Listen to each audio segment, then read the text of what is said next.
So the deal is, a student comes to us, you're a high school student, I want to be a doctor.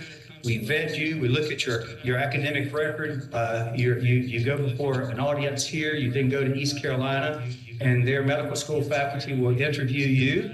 And at the end of all of that, if everyone says, yes, this person academically seems to have it, and psychologically they sort of know what it means to be a physician, you're deemed to be a Brody Scholar, which means you have a full ride, free ride, 4 years at UNC Pembroke. And here's the neat thing, having gone through this to get into medical school, if you do all the things you need to do to get into medical school, you are guaranteed a seat at Brody School of Medicine. That's a tremendous opportunity. And we have 2 students there this year. We have 2 that you can see. Yaqub Nasser is from Palestine, and a very just bright young lady. Katie Flax was 4 years, a starter on our golf team here, both of them in the 3.9, 4.0 range, and they are the first year over there. And every year we put 2 students over at East Carolina. We want to establish that same deal with Carolina School of Medicine, and we're in the process of establishing a similar thing with East Carolina School of Dentistry and UNC Chapel Hill School of Dentistry as well. Again, Randy Woodson and I are good friends, and he supported me quite a bit here during my time here at UNC Pembroke. So we established a 3+2 dual degree engineering program. NC State has a top-rated, top 5 College of Engineering, and every year after year. And so you come to UNC Pembroke and you identify, I want to be an engineer, and you can see the civil, environmental, electrical, mechanical.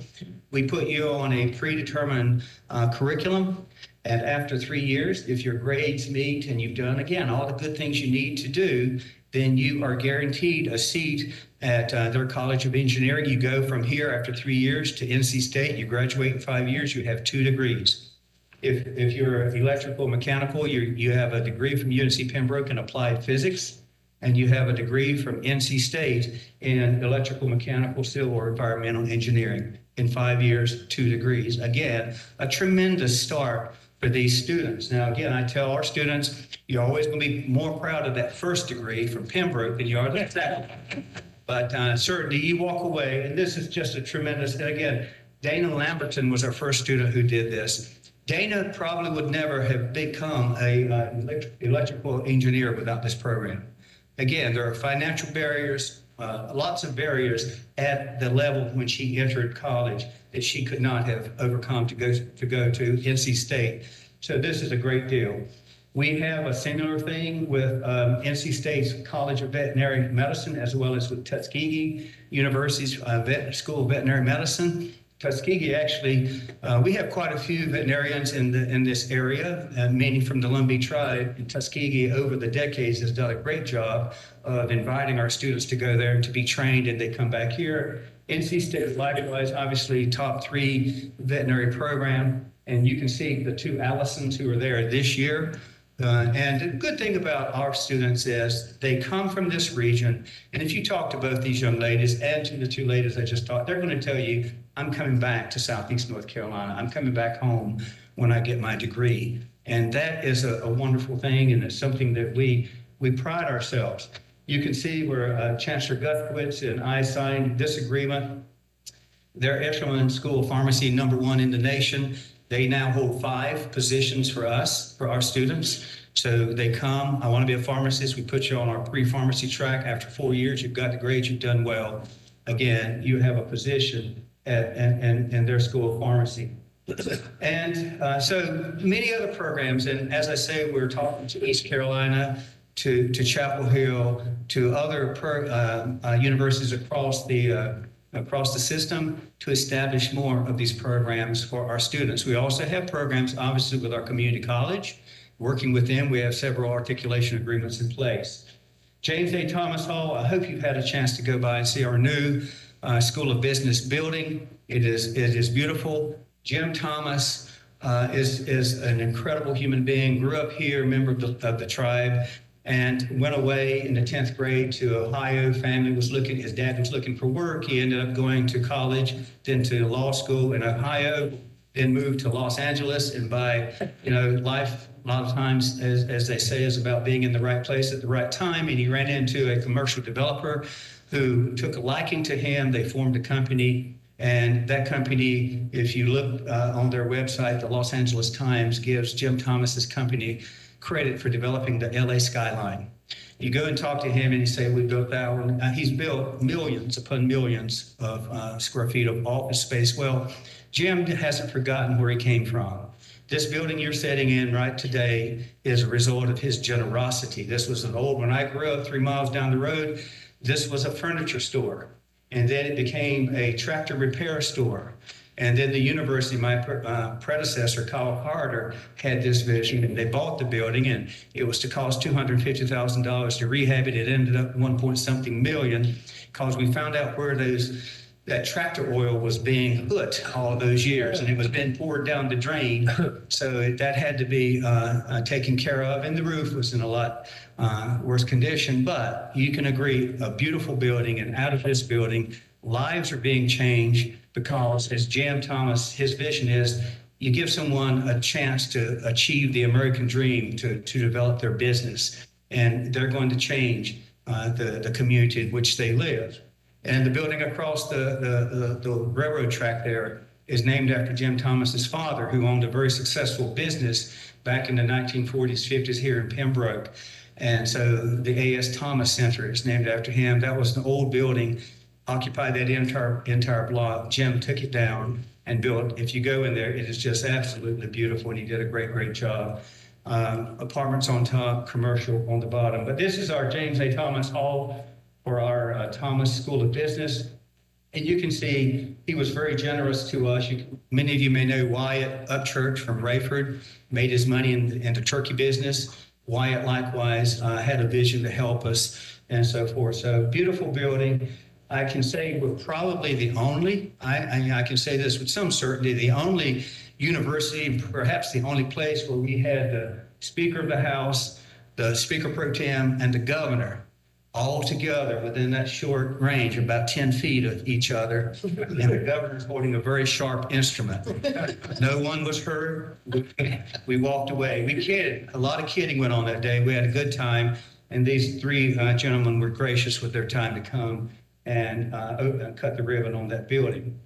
Likewise, we're bringing new programs. Cybersecurity is insatiable right now. If you've got a cybersecurity degree, you've got a job. It's one of those professions that last year there were not enough bodies to fill the job. So we are now one of 3 4-year institutions offering a 4-year undergraduate degree in cybersecurity.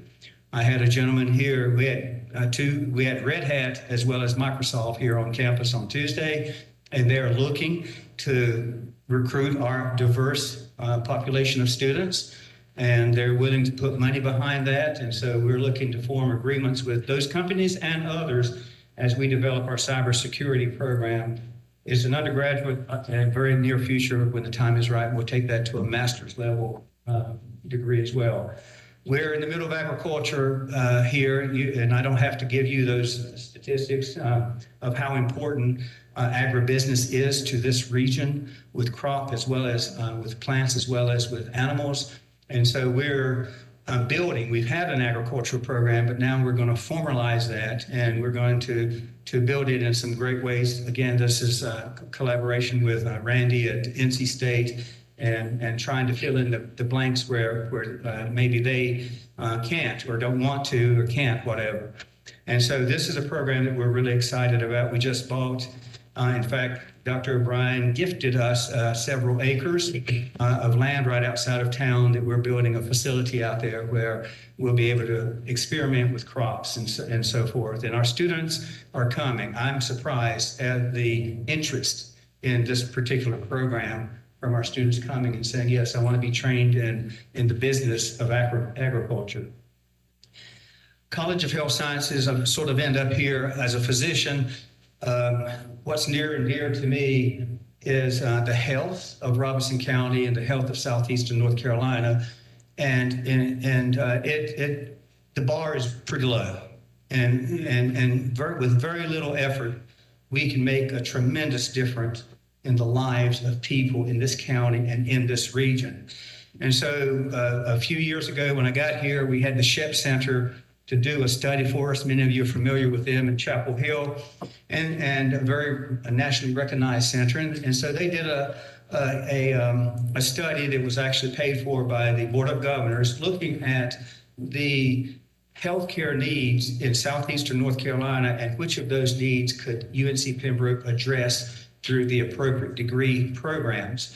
And you can see here occupational therapy, family nurse practitioner, nutrition, optometry, physical therapy, PA school is not there, but I can tell you that's high on our list right now. The need for PA physician assistants is, again, almost, I won't say insatiable, but it's pretty high. And so we are talking to Peter Hines yesterday about that, as well as the nurse practitioner program here at UNC Pembroke. But we've done a lot of this. We formed our College of Health Sciences back in 2018-19. So this is a stat that I want to burn into your conscience. Robert Wood Johnson Foundation looks at every county in the United States every year, and they rank that county on their health standings according to a set of prescribed 25 or so health metrics: teenage pregnancy, hypertension, diabetes, obesity, the whole motor vehicle accident, the whole 9 yards. And you can see Robeson County there, and you see Wake County at the top as representing number one. We, out of the last 11 years, Robeson County has been 100 out of 106 out of the last 11 years. In those other 5 years, we were 95 or greater. And we're surrounded. You can see we're surrounded by counties. And again, this is something as a physician that speaks to me, the opportunity to make a difference. Read that, if you would. And I think that is, as my dad would say, that's a sin. And it really is a sin that someone who happens to be born in Robeson County will live an average of 10 years less than if you happen to be born 2 hours up the road in Wake County. And now it's multifactorial. There's a lot going on in my home county, which I love. And Olivia, we both born here. We were reared here. We love this county. There's a lot going on. But certainly there's a lot going on that we can change. But we got to start. And we got to quit saying, well, we can't, we can't, we can't. I'm really proud of our legislators and how and the governor, how they stepped up to help develop UNC Pembroke to be able to meet some of the needs, and for the School of Business. And I'll show you in a minute something else that they've been very generous. But you can see we have a Master of Occupational Therapy program. We will admit our first students in 2024. It's a long process to get these programs accredited, as you are more familiar with that concept than I am. Our Doctor of Nursing Practice will be our first doctoral program. How poetic is that? That in this county, I just gave you that statistic, and the first doctoral degree that we will grant will be a DNP, unless some other one comes up that we can finish faster. But right now, that is the program. Physician assistant, we're looking at nurse practitioner, and all at School of Optometry. All these are programs that this university can support that will make a tremendous difference in this county. So I was going to, again, brag about our legislators and our leaders. You can see here UNC Pembroke in the last budget, $91 million has been awarded to us to build an allied health and science building. So all these programs I'm talking about require space and a lot of specialized equipment. And so we will start building that building. We've already done some groundwork looking around at different buildings, what will go into it. And hopefully in 3 to 4-ish years, we'll have a brand new building, and hopefully you'll be able to come and celebrate with us as we break ground. This is the Leon Levine Hall of Health Sciences at App State. And this is one of the buildings we visited, which is just gorgeous. And it's a 102,000 square foot building that's got all the modern conveniences in it.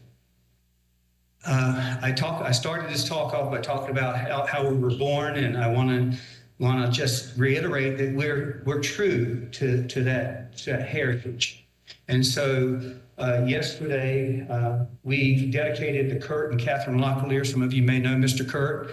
Mr. Kurt was a businessman around here, had a hardware store that as a child we went into, and it was a special place. Mr. Kurt did a special thing. Back in those days, he would let you have stuff on credit. So you'd walk in and I need that rate, Mr. Kurt. Well, here, you sign here and I'll let you have it on credit. You come back and pay. I remember as a young kid being in his store, and his store was crowded. I mean, you had to be careful walking through because it was just packed with everything that you can imagine. And you know, if you're a child, he'd always watch you because, you know, that kid's going to do something, he's going to break something. And so I was in there one day and there was a little toy that I was looking at. And my dad was Simeon Cummings, and he came up to me and he said, well, son, go ahead and get that, and I'll just put it on Mr. Simeon's credit. Well, as a 10-year-old, I knew what that meant. Mr. Simeon would let me know, you don't get toys, boy, on my credit. And so, but Mr. Kurt was of that mindset that, you know, he wanted to help people out. He made a big difference in this area. His wife, Catherine, is still alive. She's 94. She's our oldest living alumna for UNC Pembroke. We accepted a land acknowledgement, and this is something that many universities are doing, which simply recognizes that the land that you sit on was once inhabited and owned by a group of people. And so we, the Board of Trustees, accepted our land acknowledgement this year. Last year, you can see the number of degrees we granted. 2,100 degrees. We have a commencement in December. We have one in May. And so those are 2,100 lives who were changed, and they will go out into many in this area in southeast North Carolina, and they will change lives there. So have a number of recognizable alums. Very proud of Kelvin Sampson, who's the coach of the Houston Cougars, ranked, I think, number 4 in the nation this year. I'm looking forward to them playing Chapel Hill in the final 2. And the final game. Kelvin is graduated from here and has really had an incredible history. Jack Lowry there is a co-founder of Cracker Barrel, lives in Lebanon, Tennessee. I spoke with him earlier this week. Pardon Duval ran into the Olympics. Ethan Sanford's a really interesting young man. He was 14 years old, was a member of Duke's TIP talent identification program, and Duke had him coming to them. He grew up over in Richmond County. And so when I got here, he was this little kid walking around, and I said, what's that kid doing here on campus, and so forth. And someone told me about Ethan, and I got to know him. And one day I said, Ethan, why did you pick Pembroke? I mean, you could have gone to any school you wanted to choose. Why Pembroke? Again, he's 14 years old. He said, well, Chancellor, I had to pick somewhere where my mom could drive me. And so his mom would drive him every day from over at Richmond County here. He just graduated from Cornell University. Super bright young man with a great future ahead of him. So I could preach for a long time, but I will stop with all that. I do thank you, Chair, for the opportunity to come and Maria and brag about my pond and what's going on here at UNC Pembroke. There's a lot going on. I'm a big believer in education. Education took me from a 25-acre farm, picking cucumbers, cropping tobacco, feeding a cow, feeding a mule, and has given me an incredible journey in life that I could have never imagined. And so I tell my children, I tell my students, get your education. Whatever you do, get your education and then go from there. And I'm so thrilled, Rebecca, my wife, and I, to serve as Chancellor and First Lady of this great university. Thank you for being on our campus. You honor us by being here. Thank you.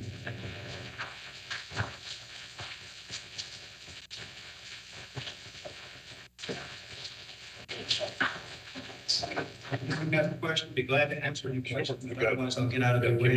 Any questions or comments from colleagues? Well, I would just say that it's been more than a pleasure. It's been an honor to be able to be here these last 3 days. It's an honor every day to work in partnership and relationship with you and your fantastic team. And, you know, one thing we need more than ever today is leadership. And you're providing exactly the type of optimistic, positive, we can do it together leadership that we can all learn from. So, Chancellor, thank you so much for honoring us with your presence today. Thank you.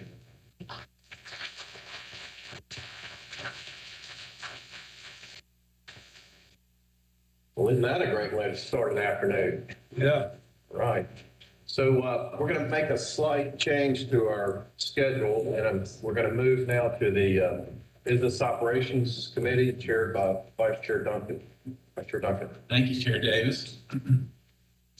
We have 4 items on action for first reading. The first one is BizOp 1 approval contracts over $500,000. We have 2 contracts. One is with Voyager Southwest Learning on letters training, which will focus on providing training for our charter schools as well as our traditional schools. And Amy Ryan's here to tell us about that briefly.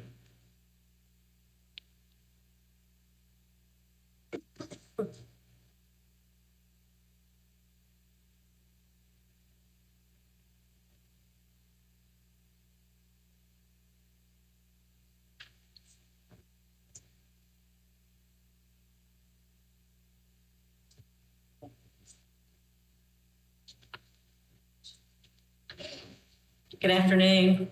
So I come back to you. We had already, you had already approved Amendment 2 for the letters contract for Letters Voyager Sopris. And shortly after you approved that, we had to go back and look at the new staff, the 115 plus the extra literacy facilitators. And rather than doing another amendment, they had suggested that we come back and just combine the 2 to include not only the charters that you had approved before, but also to make sure we had the revisions in there for the 124 additional staff that would go through the leadership training that we have funding for. So I just wanted to make sure that we brought that back to the board to do a revision to Amendment 2.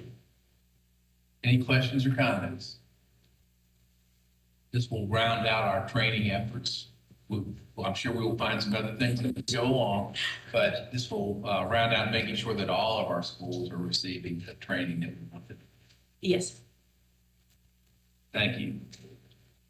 Our second contract is with Qualtrics. Vanessa Wren or Julian Hall Howard over here. It's like Vanessa. I didn't think I saw Julian.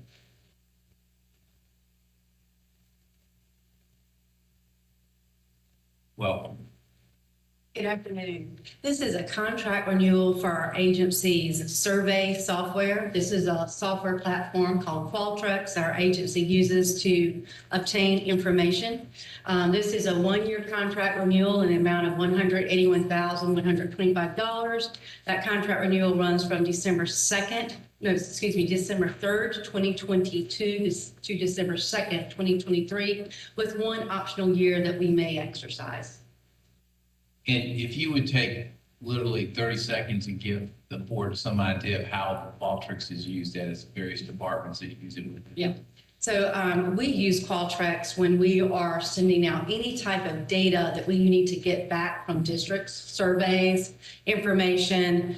We've used it for our remote instruction plans, our virtual instruction plans. Our #1 agency user is our Exceptional Children's Office. They use 37.1% of all of our Qualtrics usage, followed closely behind by our career technical education. They're using approximately 15%. Our academic standards department uses the tool 10% of the time, and district support another 7%. And then that's followed by North Carolina Virtual Public School. And they all come in around 6 and 7% each. But it's the primary tool. The reason why this is the tool of choice is the data analytics on the back end. That they can send things out and then pull data analytics that they then often tie into Tableau, like we saw demonstrated yesterday. Any other questions? Thank you very much. And we appreciate the work done negotiating, having for the same amount of money, we have a much expanded availability of Qualtrics. So thank you for the work on that. Thank you. All right, that then moves us to BizOp 2, where we have Dr. Harvey, who we mentioned yesterday, or actually 2 days ago, the next round of supply chain assistance funding, and Dr. Harvey's here to tell us about that.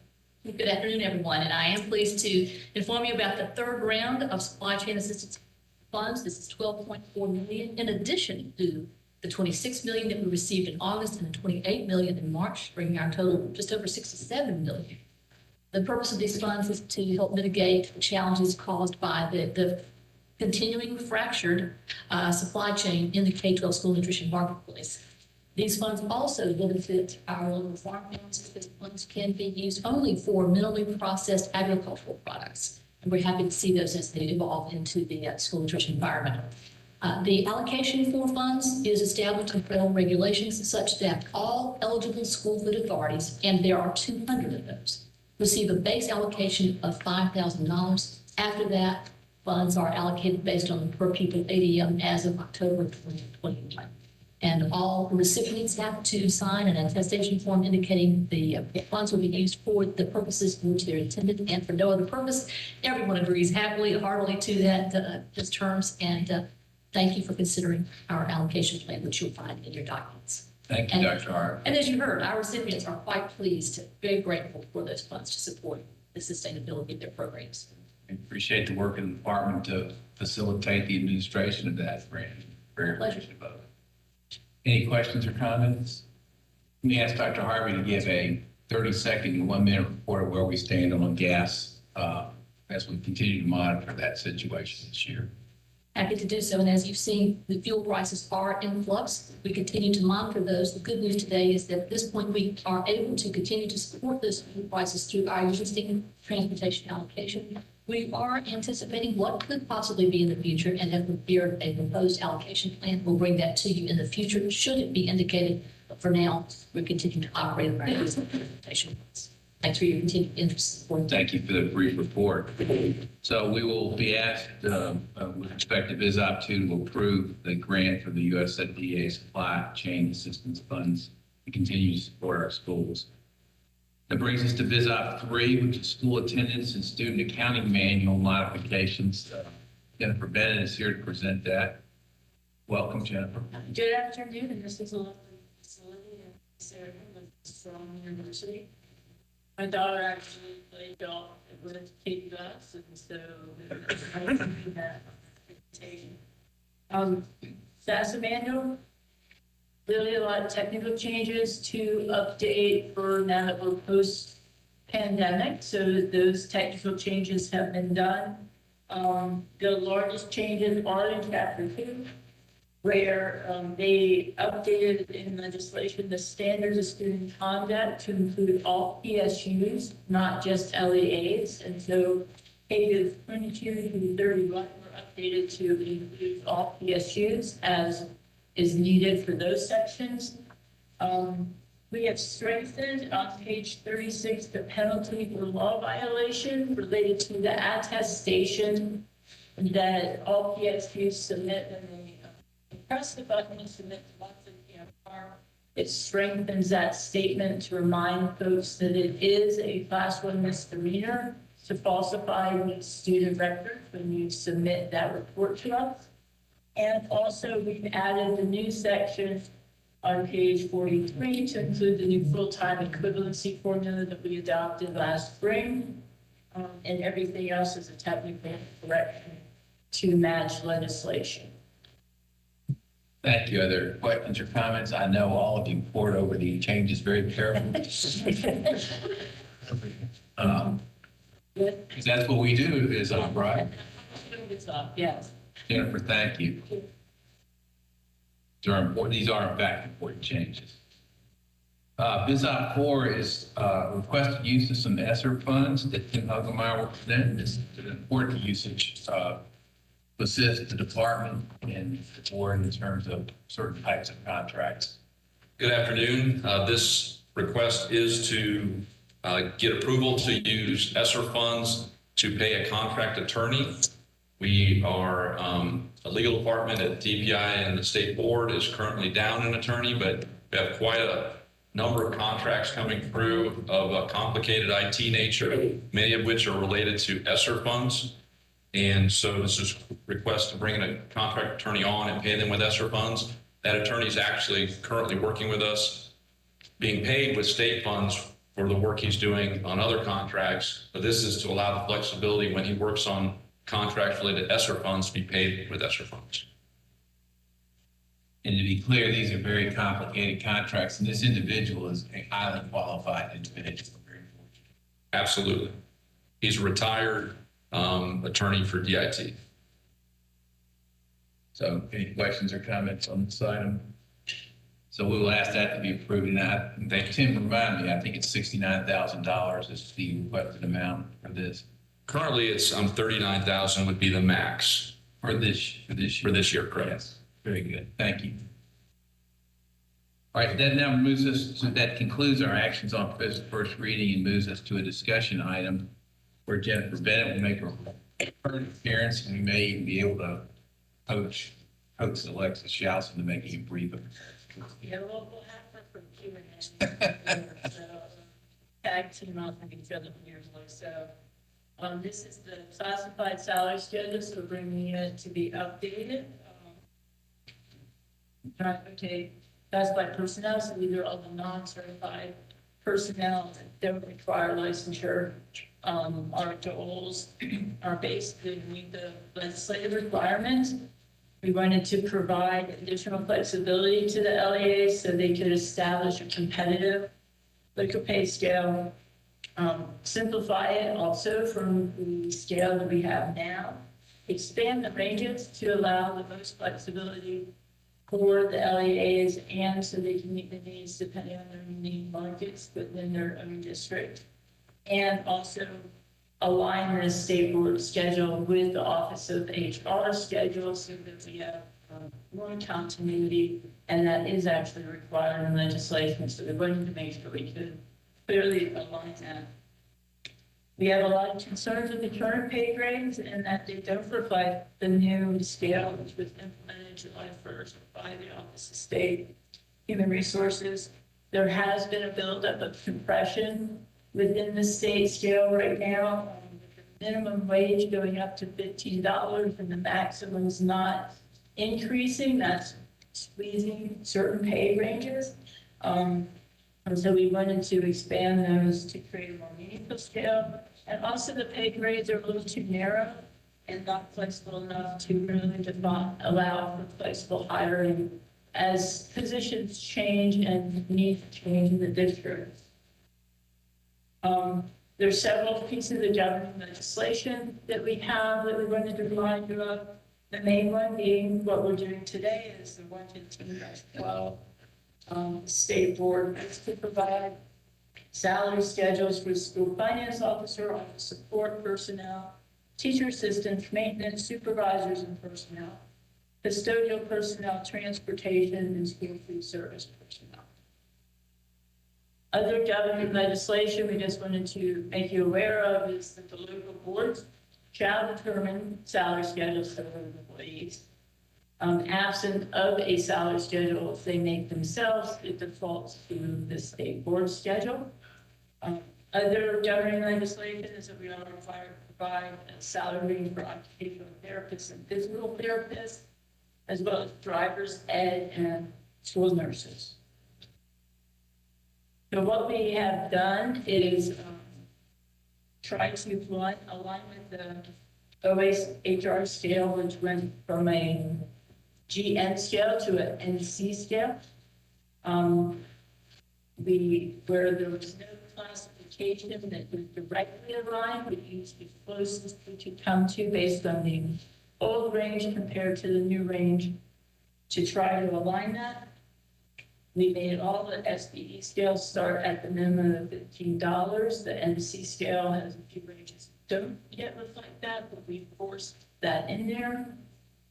And then we did review a sample of some current LEA salary schedules, that were updated ones, where we know that districts have tried to alleviate the compression and update it from smaller districts to some larger districts, just so we could make sure we were on track with what we were looking at.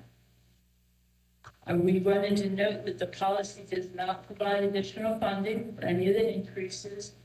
The LEAs are responsible for developing their salary schedules for their employees to differentiate by education and experience.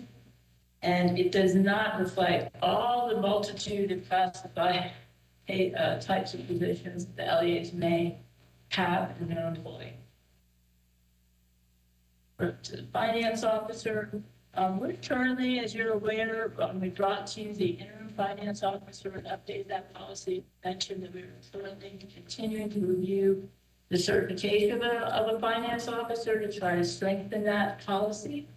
So we are proposing, we will bring a modification to the finance officer position salary along with that policy when we bring that to probably in the January, February timeframe. Right now, the finance officer is included in the school administrator section, and that monthly range is between 7,000 to 947. Also in the salary scale, we do not include any of the technology positions. One SP is not required to provide a scale for the technology positions, and also it's still in consultation with our CIO due to the rapid evolution and market influences of these positions. Recommended the PSUs try their best to align with the state scales on that, or to develop salary schedules that may apply to their PSU. A land engineer in the triangle is a very different type of position than a land engineer in Swain County. And so we wanted to make sure they have that flexibility depending on their market, and those positions are not required directly for the state board. So in summary, we met the minimum wage. We are trying to provide a minimum and maximum. And these minimum and maximums are for what they have to stay with in using state or federal funds. All the LA local districts may supplement any of these pay ranges from local funds. The LEAs may approve their own local schedules, and your scale does align with the NC state HR salary ranges. And we do think it provides wider ranges to create more flexibility. The timing of this is the $15 minimum went into effect July 1st, which that's in legislation. We are recommending that we approve, that your scale would be approved to start the minimums in January or July 1st, 2024, because that would then allow the LEAs a year and a half to develop their own ranges if they have pressure on getting funding for those minimums. However, we would recommend to allow the LEAs to begin to enjoy the maximums of those ranges if those apply in their LEA immediately using current state and federal funds. And then we provide a link for everybody to the scales. And at this point, we can go through the scales that we have, but you can see any salary schedule we provided. Basically, at the very end, it begins on page 26, where we've included the MC scale. We also included the MH scale for the mental health professionals, which correlate to your OTPT requirement. We've simplified this schedule so that we have office administrative support personnel. We have wide ranges, so we have like NC1 to NC5, for example, so that it provides flexibility for the LEAs to do what they want to do. Try to strengthen most of the maximums, as we said, to allow that flexibility. We have transportation, school food service, your curriculum support positions, and that other licensed professional, which again gets into your OTPT requirement, driver's ed. And at this time, I'll just turn to your question. All right, thank you. Ms. Schaus, do you want to add anything right now? Very good. Are there questions or comments about this? I want to comment so it's clear to the board. This actually involved an enormous amount of work. This hadn't been touched in over 20 years.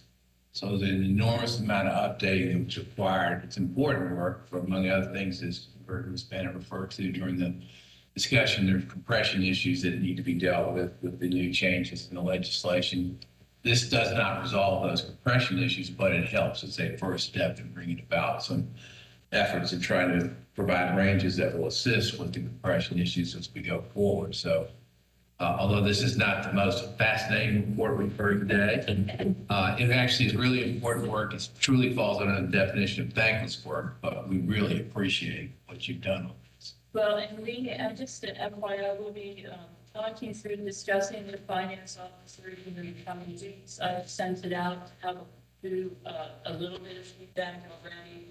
We'll be making sure that we get with different areas to ensure that we have enough flexibility built in here. So if anything, when we bring it back in December for approval, it would be more of a widening of the ranges or things along that nature to make sure that the LEAs truly can maximize their resources and implement a fair schedule for the next year and how to try to address these compression issues. Very good. Any follow-up questions, comments? Thank you very Thank you. much. All right, that then brings us to two consent items that will be before us for approval. First is certification of financial officers, and we're very pleased to report that we have three, one for Edgecombe County, one for Richmond County, and one for Scotland County. Their information is in your materials. And then finally, VISOP 7 is the annual school calendar waivers report consistent with the provisions of GS 115C-84.2, which, as a reminder, it's based on eligibility criteria of the LEA having missed 8 or more instructional days during any 4 of the last 10 years. So I should note that all of the LEAs who are eligible under that statutory definition, all of them requested the waiver. They would be proposed to start on August 21, 2023 for next year's school year. And those counties for those of interest are Allegheny, Ashe, Avery, Graham, Haywood, Jackson, Madison, Mitchell, Swain, Watauga, and Yancey. So you primarily are looking at the mountains and then one other impacted county. So that's an annual thing that we look at every year. Are there any questions or comments about that? All right, we have, at this point, I've not received any questions or comments about the executed contracts report or the planned contracts report, but let me pause if there are any so we can respond to them or cover them. And then finally, we've been provided with a monthly budget report. If you have any questions about that, Ms. Schaus is here to respond to any questions should you have any. All right, so in summary, we'll be asking you to approve the contracts in BizOp 1, to approve the grants for the supply chain assistance in BizOp 2, to approve the Business 3 school attendance and student accounting manual modifications, and to approve the use of ESSER funds for the contract attorney as well as the two consent items. And I want to thank my colleague Wendell Hall for working with me on this, and we appreciate your time today. Thank you, Vice Chair Duncan. We'll now turn to the Education, Innovation, and Charter Schools Committee, chaired by Ms. Amy White. Good afternoon, everyone. I'm Amy White, and I'm the chair of the Education, Innovation, and Charter School Committee, along with Jill Kamnitz. We have several things before us today. First on the agenda is an item that relates to the standards for establishing costs for our lab schools. And our Deputy General Counsel, Mr. Tim Hoegmeyer, is going to join us at the podium. And while he's coming, I just want to let those in the room and those listening know that you rarely have an opportunity to hear from our legal team, but they do an enormous amount of work behind the scenes, providing advice, representing us in legal situations. And in such case, today, Tim's before us for the second time. He's going to talk us through just establishing some boundaries on the costs associated with establishing lab schools. So, Thank you. Welcome. Thank you. So Session Law 2020-56 required that the State Board of Education and the UNC Board of Governors would jointly determine standards for establishing the costs of local school administrative units for providing facilities and services to laboratory schools. That same session law required the parts to be looked at to be facilities and leases, transportation, school nutrition services, and school support services. To come up with these standards, the legal team worked with the Board of Governors team, and we also consulted with relevant experts. We consulted with the State Property Office concerning leases, with Kevin Harrison concerning transportation, and Dr. Harvey concerning school nutrition. Our goal was to keep the standards basic and flexible relying on good faith negotiation between two parties and just setting a backstop for these costs. So with facilities and leases, we decided upon a median square foot price would be the backstop, the median square foot price for the local market where the school is going to be. That median square foot price is going to be determined by broker price opinion or comparative market analysis, which are both two methods set forth in statute. Transportation and school nutrition services, those costs were already pretty much set by standards and policy. So we just reiterated those standards and policy.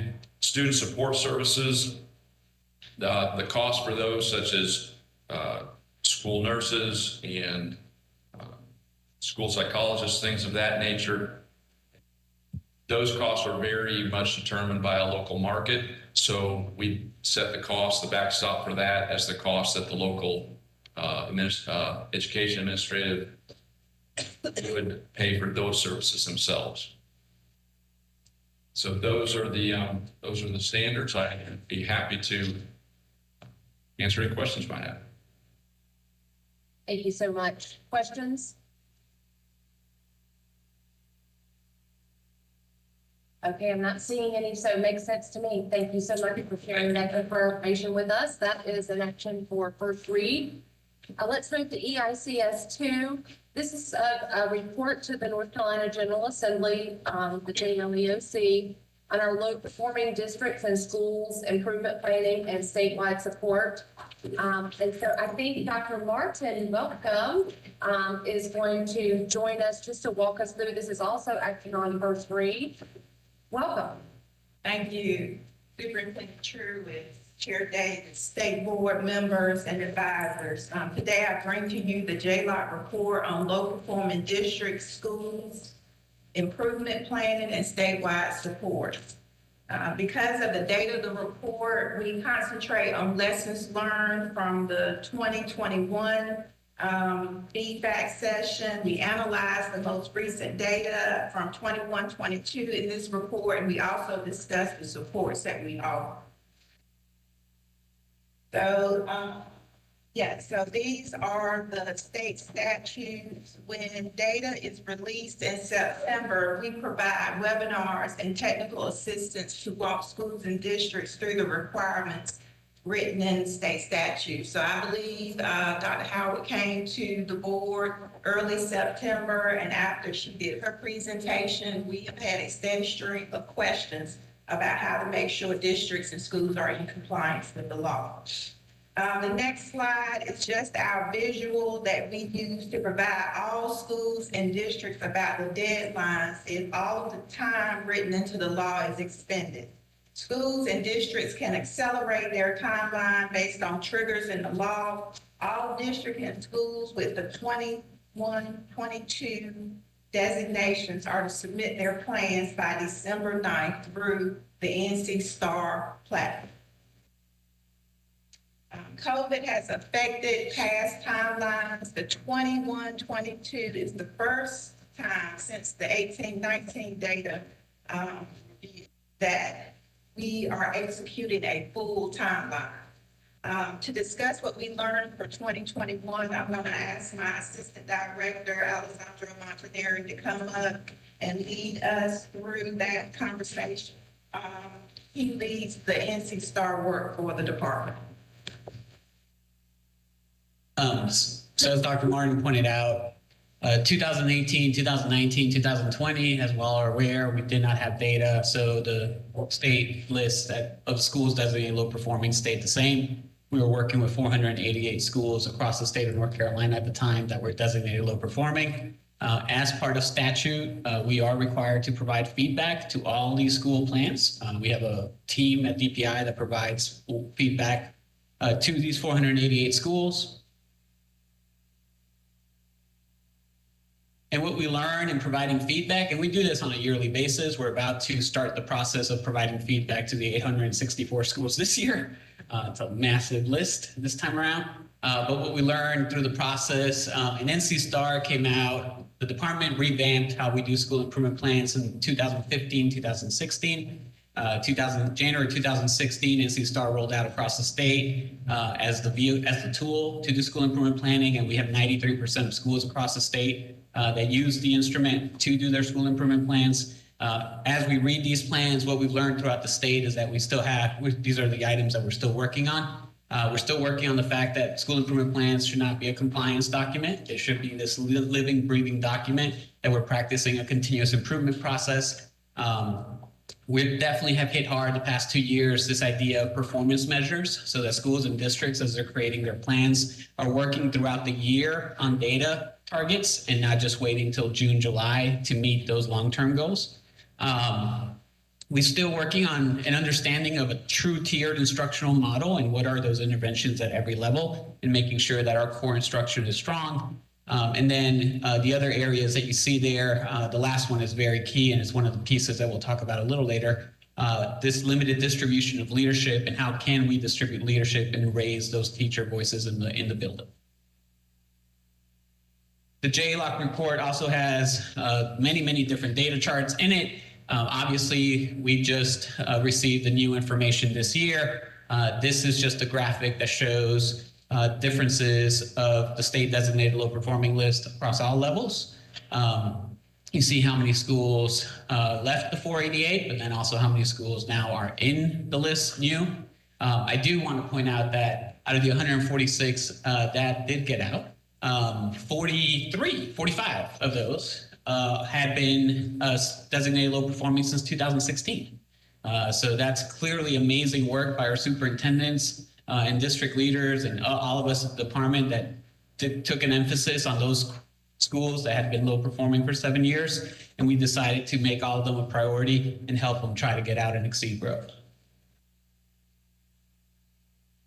And then for those of you that are curious, this is the regional breakdown of where our schools designated as low performing are across the state. We do know that obviously this year's list is an anomaly. We do have the pandemic that's impacted schools across North Carolina. And you see the higher numbers, obviously, where we have our larger cities, but basically every region of the state is impacted. And now to talk about our interventions, Dr. Martin. So, through a lot of work, we have arrived at what we call our transformation model.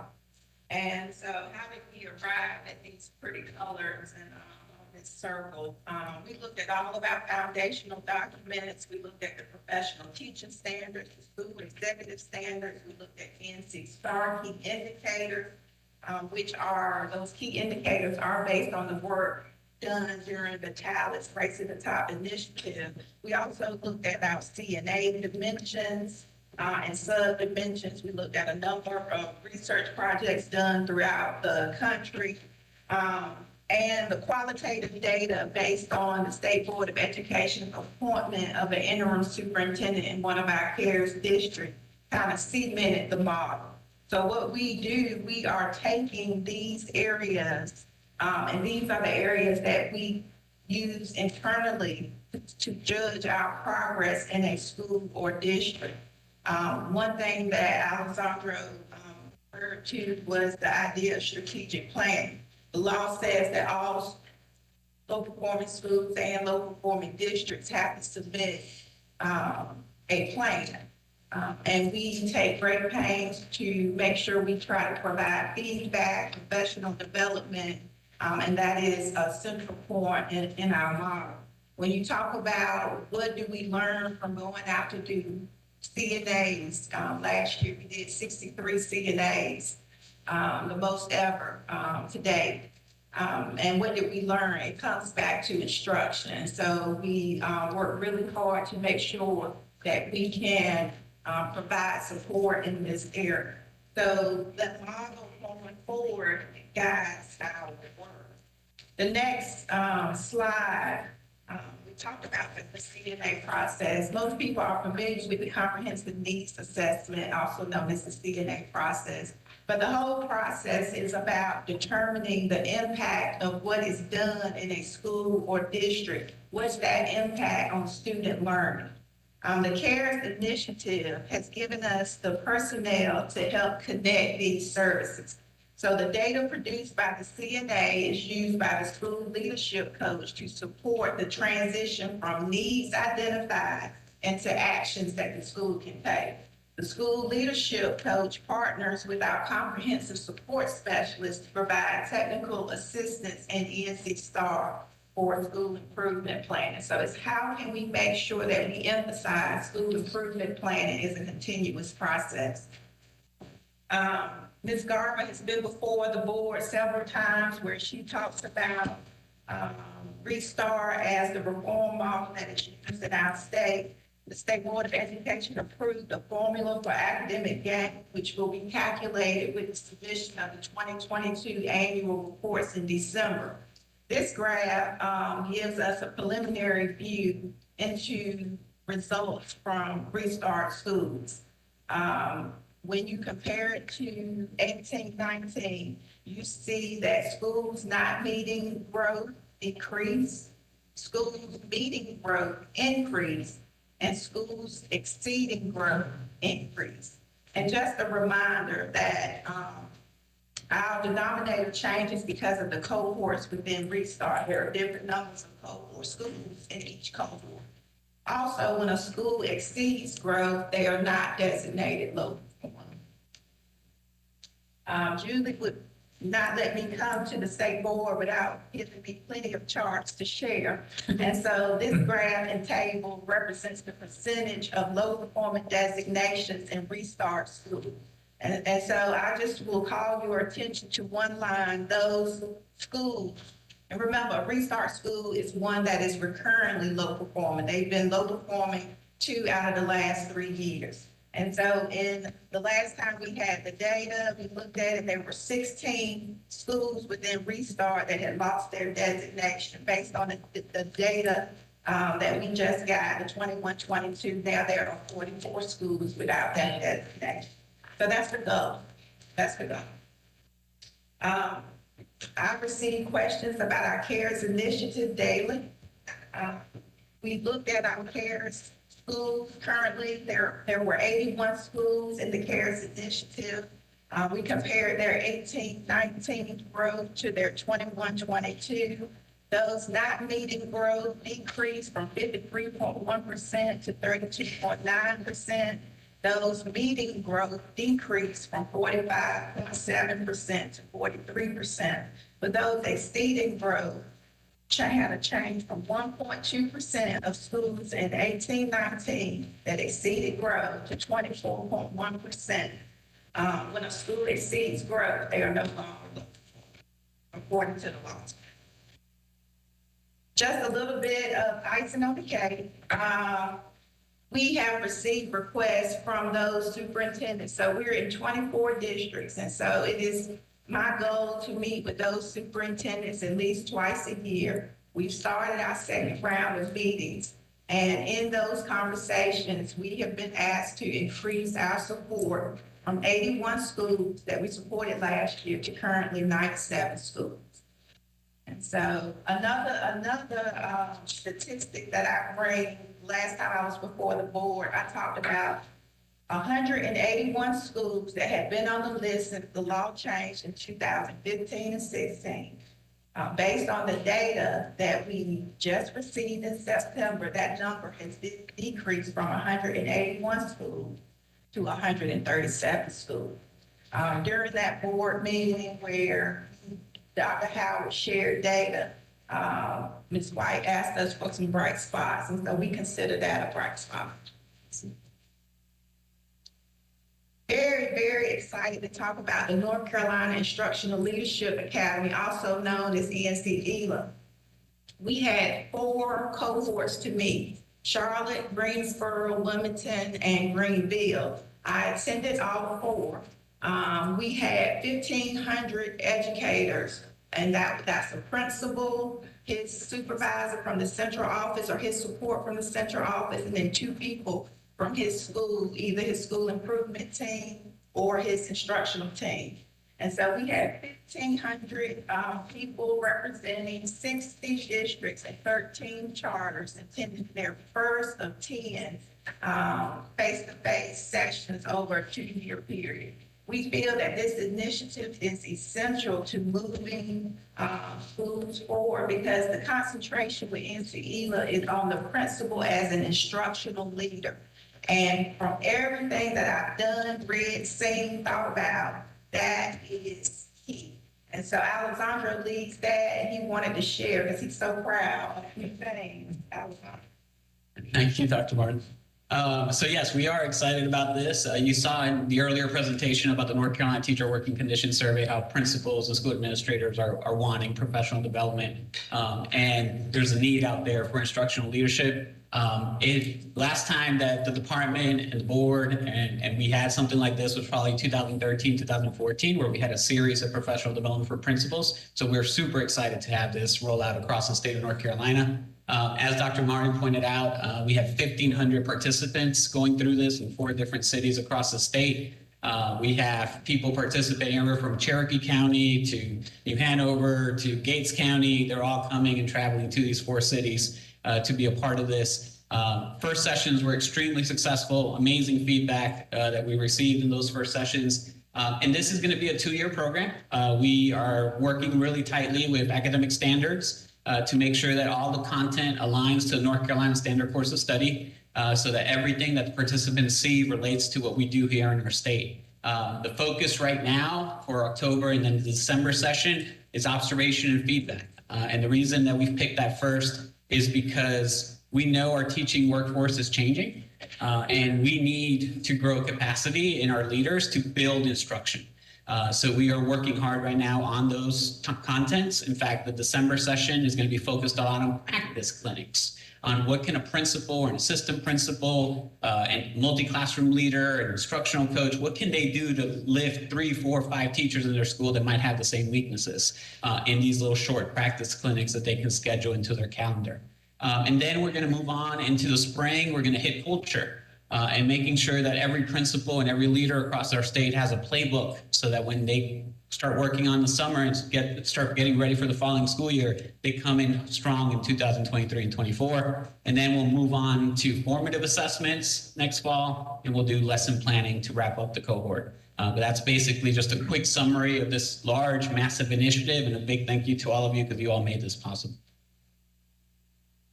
The last thing that we do in this report is to provide recommendations for the JLOC committee.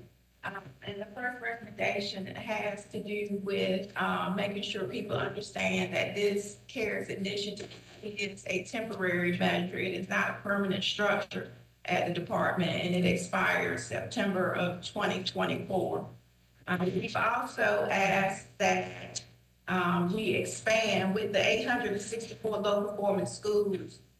We realize that we need additional people. We would like to regionalize our support for school improvement planning. So that is also an ask. We wanted to look at possibly changing the date of the report so we could concentrate on the full year. We have a lot of recommendations that deal with local board accountability that came out of our support of our district with the interim superintendent appointed. And then we had recommendations based on the law governing assistance teams. And so there are a number of recommendations that we came to based on that work in one of our CARES districts. Ms. Allison, I consider her Allison Schaefer, a part of our CARES team. She helps with all of this, including the appointment and understanding the law and being able to execute. So I appreciate her support with this. One of our superintendents, Mr. McClain, is here. Not to put him on the spot or anything, but you know, I talk about this all the time. CARES initiative, NC STAR. He has been a great partner in the work. And so at this point, I am happy to answer any questions. Superintendent Jewett. Dr. Martin, what's our capacity for NCELA? 1,500. We're at capacity. We're at capacity. Yeah.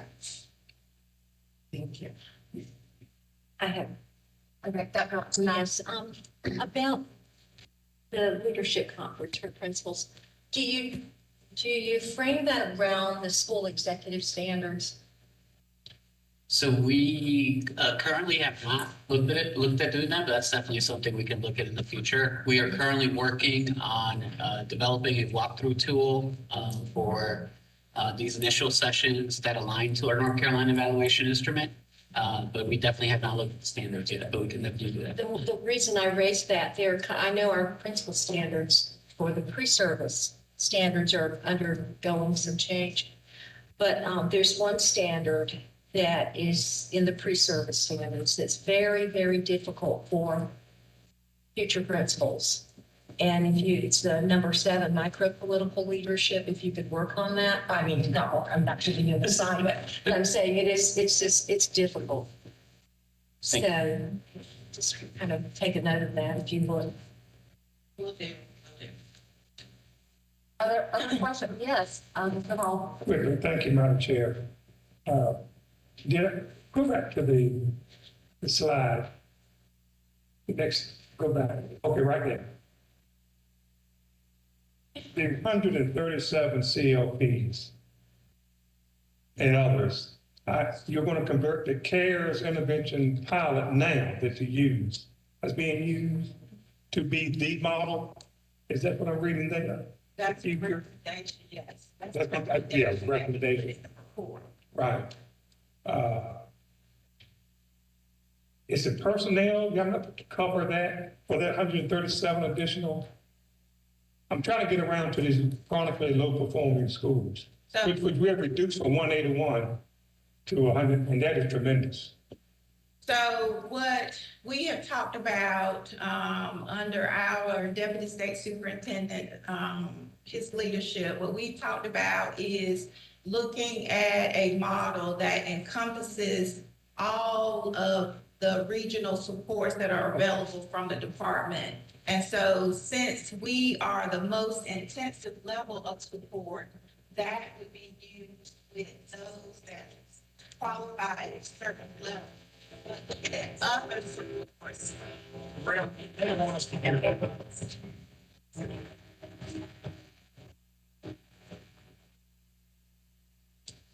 but looking at the department as a whole and other regional supports to help us narrow in on that total number that they have been low performing for years.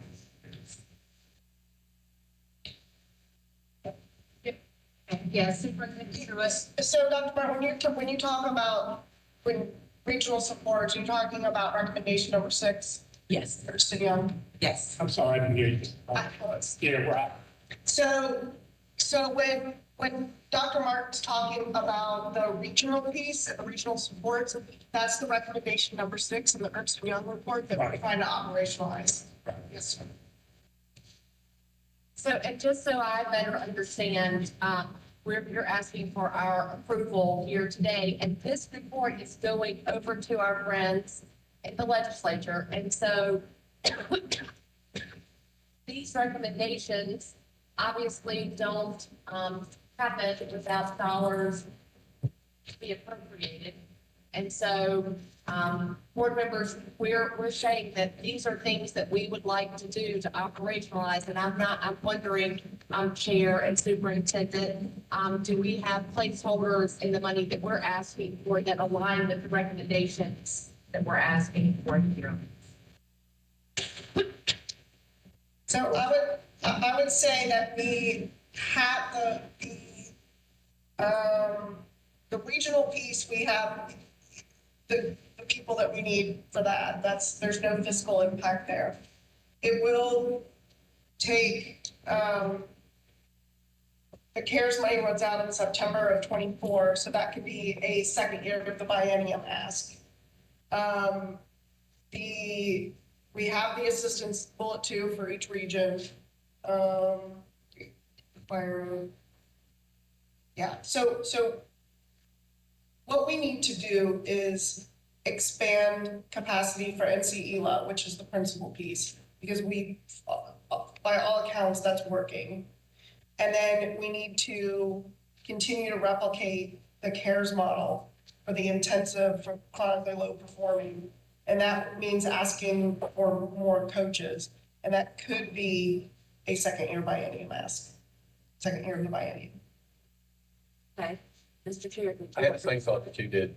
That's why, when I saw these recommendations, I thought, well, if we adopt these recommendations, that should inform our legislative agenda. And they're very much in line with elements of our comprehensive plan.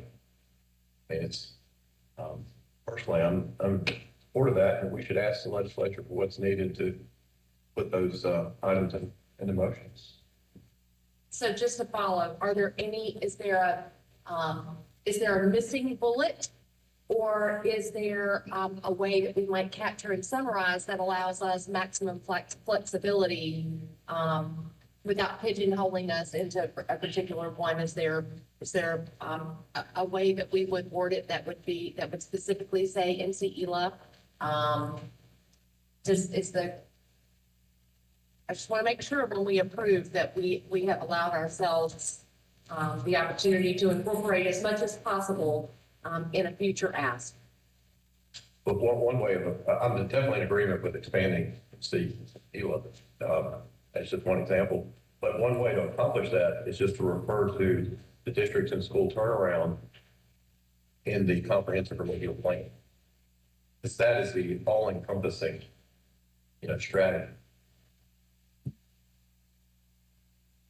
Other comments? Everybody comfortable approving this as is? Okay, excellent. Thank you, Dr. Martin and Dr. Montanari. Thank you. Wonderful. Super excited about the reduction in the number of schools. That's amazing data.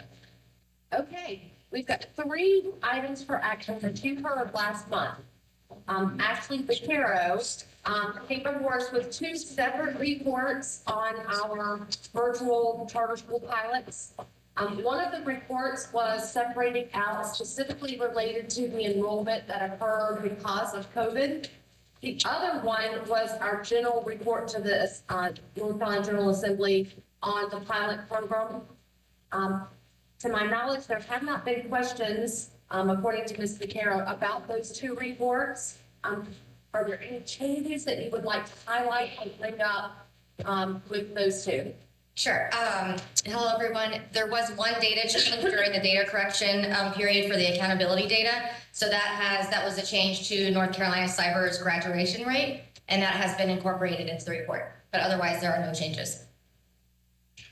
Does anyone have a question for Ms. Vaquero about those 2 reports? What was the change? It was an improvement. Their graduation rate was 35.1%, and now is 52.3% for last year. 20.8. Any other questions? All right, hearing none, the final action item is EICS 5, and this was the report on our NC Access annual review by Mr. Jay Whalen. And so Jay is not here today, but I'm sure Ms. Vaquero would be willing to answer any questions if you have about that particular report. Any questions? We haven't received any questions. There have been no changes. All right, not hearing any about that at all. Let's move to our discussion item on EICS 6. This is the report to the North Carolina General Assembly on our NC Virtual Public School. This is the annual report, and I believe we have Dr. Mia Murphy. Welcome, Dr. Murphy. We're excited to have you with us. Good afternoon. Do you want to do it here to navigate? The multitasking here may not work as well. I have a few cues that will help with. Good afternoon, Chair Davis, Vice Chair Duncan, Superintendent Truitt, Lieutenant Governor Robinson, the board, and our listening audience. We are always excited to come before you and present our annual report. Our 21-22 report has lots of very interesting initiatives and aspects of our program. 21-22 actually represent our second full pandemic year. And like all schools, we've been challenged. We have grown, and we're working to meet those growth opportunities. to fulfill our mission to help the students, districts, and schools of North Carolina. So I'm going to give a very brief overview of some key aspects of 21-22, and that's actually featured in very small font on our year at NC Virtual. So this is actually our 15th year of operation. We began in 2007. And so concluding with 21-22, we've actually served 710,736 student enrollments. We are still the nation's second largest state-led virtual school after Florida Virtual. We implemented 16 new courses. We served over 22,000 student enrollments, and this represents roughly a little over 34,000 students. And so that makes 21-22 actually our highest enrollment academic year ever. One of our key initiatives is that as a result of the pandemic, we partnered with the Friday Institute to launch the Virtual Schools Network. And so with the BSN, the goal is to enhance, connect, and equip virtual schools, because we have many more now, with opportunities and resources to progress virtual learning experiences for students. So we'll move on to our super students. So our super students is why we do it. And if you see all of those beautiful places, you can click on in each and learn more about the student. But these students are incredibly awesome and diverse. Our super students have gone above and beyond course requirements and represent excellence in a myriad of ways. One thing that we did want to note is off to the side, you will see a note and congratulations about our coding club. So we have several clubs at NCVPS. And our coding club, we actually have students, and these students are actually in different LEAs across the state, came together under the leadership of their advisor, Tony Hall, and they were finalists in the Ready Set app competition. They actually developed an app called RISE. And what RISE does is it works to combat stress, mental health issues for students and adults. So we are very proud of the students. They actually had their launch online, and our whole staff was there to cheer them on via Zoom. Looking at our scorecard. So our scorecard is our method that we work to put data in the hands of our various stakeholders. It is searchable.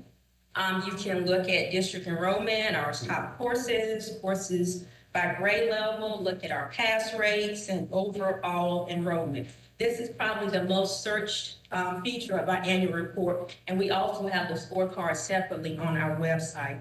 So it actually cuts down on a lot of questions that we may have about enrollment. Moving on to our courses, we have a decent amount to talk about here. So obviously course quality is essential to student success and the fidelity of learning with us.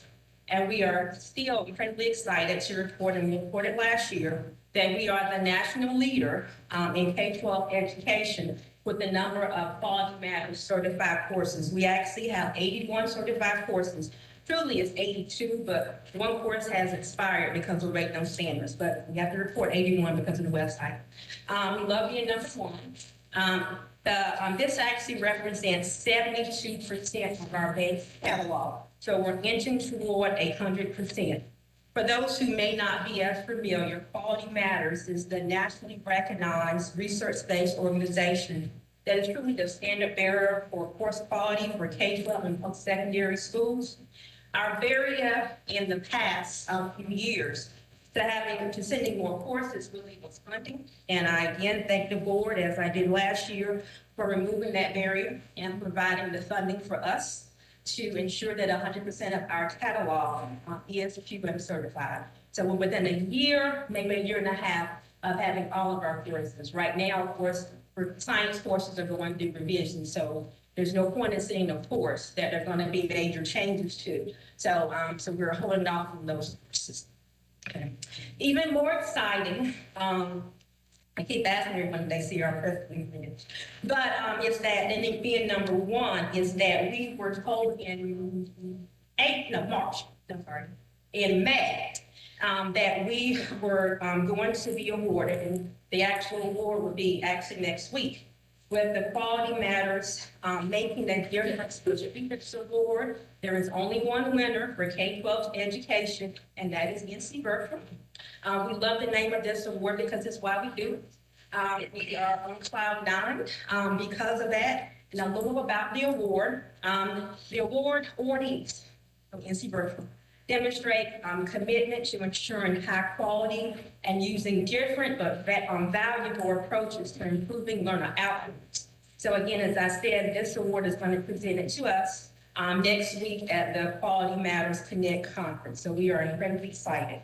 It's one thing to know that you're doing a great job and working as hard as you can for our stakeholders, but it's a different level when you have an external validation. So we are quite proud of our Quality Matters efforts. And just to kind of recap, it is a full staff effort. All of the NC Berkeley full-time staff that it makes sense to be QM trained are, so 20 out of our 27. We moved on and have a plan for our teachers also. We actually have 3 full-time staff members who are master reviewers. That means that they can actually lead QM teams. So very excited about that.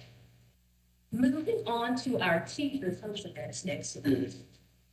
So we consider ourselves to be very blessed to be able to attract and retain some of the best teachers in the nation. They love their students and work with each individually where they are. We are a big state, so preparation comes in all different forms, and our teachers meet our students where they are. So our teacher page highlights the accomplishments of our teachers. In particular, this year, we looked at our teachers who have received accolades in their respective schools and districts. So you've already met Angela Haynes, who is our Teacher of the Year. She was introduced with the Regional Teacher of the Year this past August. Angela teaches for us in our occupational course and study program. She actually teaches advanced placement at Jack Britt High School in Cumberland County Schools. But this year, we wanted to highlight some of the accolades of some of our amazing teachers. And so we have 4 here who are actually Teachers of the Year in their respective schools and districts. So that includes Allison Hamlet. She is the City of Medicine in Durham County Schools Teacher of the Year. Brittany Knowles, who is the Duplin County Teacher of the Year. Delilah Lilly, who is the Voyager Academy Teacher of the Year. And April Donovan, who is the UNCG Middle College Teacher of the Year. You can see all of their smiling faces. Last year, we employed 717 teachers and world language coaches. Moving to academic achievement, we're pleased that many of our tested courses for our general honors population, which most mirrors what the population for our districts, surpass state averages, but this is always a work in progress, especially in light of the pandemic, which brought on many challenges, but also allowed us to have many more students enroll with us, and there could have been all kinds of barriers to why not. And so we had a much more diverse population of students this past year. So we worked with our DPI partners in safe accountability and our PSUs to make sure that we're looking at all areas that we can improve student achievement and the overall experience. When we look at our advanced placement map to the right, we look at access, and so it's a large state. And so where there is not opportunity, we want to be there. So currently we have 86 districts who enroll with us for advanced placement programming, and we're working to increase that each year. Moving to teacher and school supports. So in each one of these programs, as you see them, are clickable to learn more about it. So definitely will not go into all, but did want to highlight one that was new. And as a result of the pandemic, we call it Advantage Tutoring. And so this is a tutoring program offered by NC Virtual that we really work to have wraparound support for high needs schools, public schools, private schools, homeschool, wherever schooling can occur. And so we work to develop personalized partnerships with the leadership to best meet the needs of the students. Our focus is on math and science for Advantage Tutoring. So last year was our pilot year, still continuing with pilot mode and figuring out how we can grow with the program. but it was as a result of the pandemic and seeing that we have an abundantly qualified teacher pool, and how can we help our state, especially as they're struggling to attract and retain teachers. Just as a side on a note on the side, we have, I just wanted to make sure that it was noted that we have a new self-paced advisor training.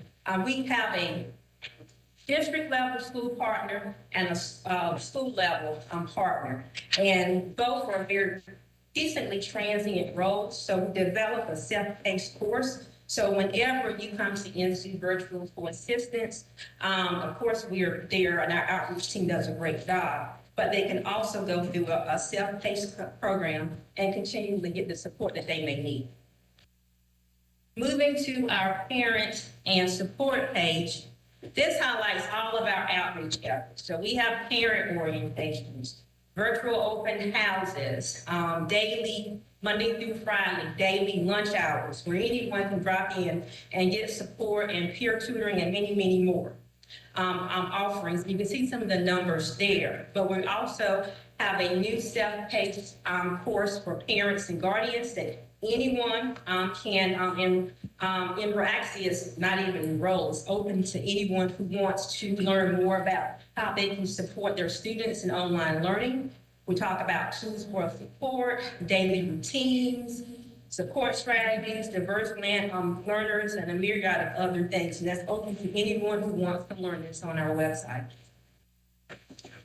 Rounding out with our last couple of items to share, our impact on district. What we do here is the numbers don't always show the complete story. And so what we do for both of these maps is we do a ratio of the enrollments per district over their 6 through 12 for their secondary ADM to see impact. Because obviously if you're a larger district, you would have more enrollments, but that doesn't really show the impact. And actually our greatest impact is actually with Tyrrell. I'm gonna say Tyrrell, back home. Tyrrell County, which we know is it's not the smallest, it's one of the smallest LEA, but our greatest impact was actually with that district for 21-22. The difference in the maps is that one shows multiple enrollments by a student and another just shows student to student to see the difference in our enrollment. And lastly, we end with looking at our financials.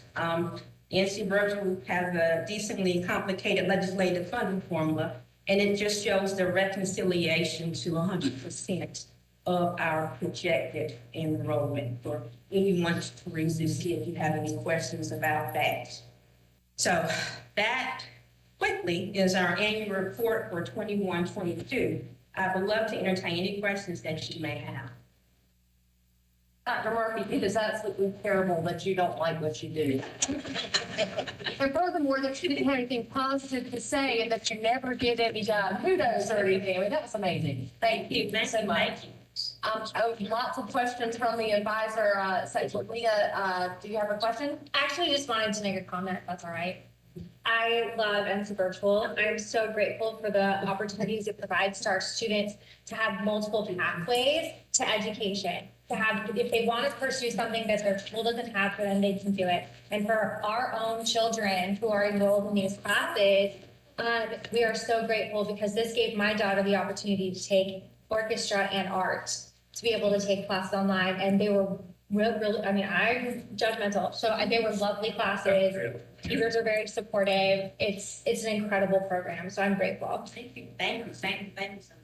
She stole most of my thunder because she knows my daughter's in a class this year too. But as a principal, we use your stuff for stuff that we can't make a whole class for kids, but we want to provide opportunities. But this year as a parent, I can tell you I have been incredibly impressed with the quality of education, communication from my child's teacher virtually that honestly I didn't expect at the level that I got.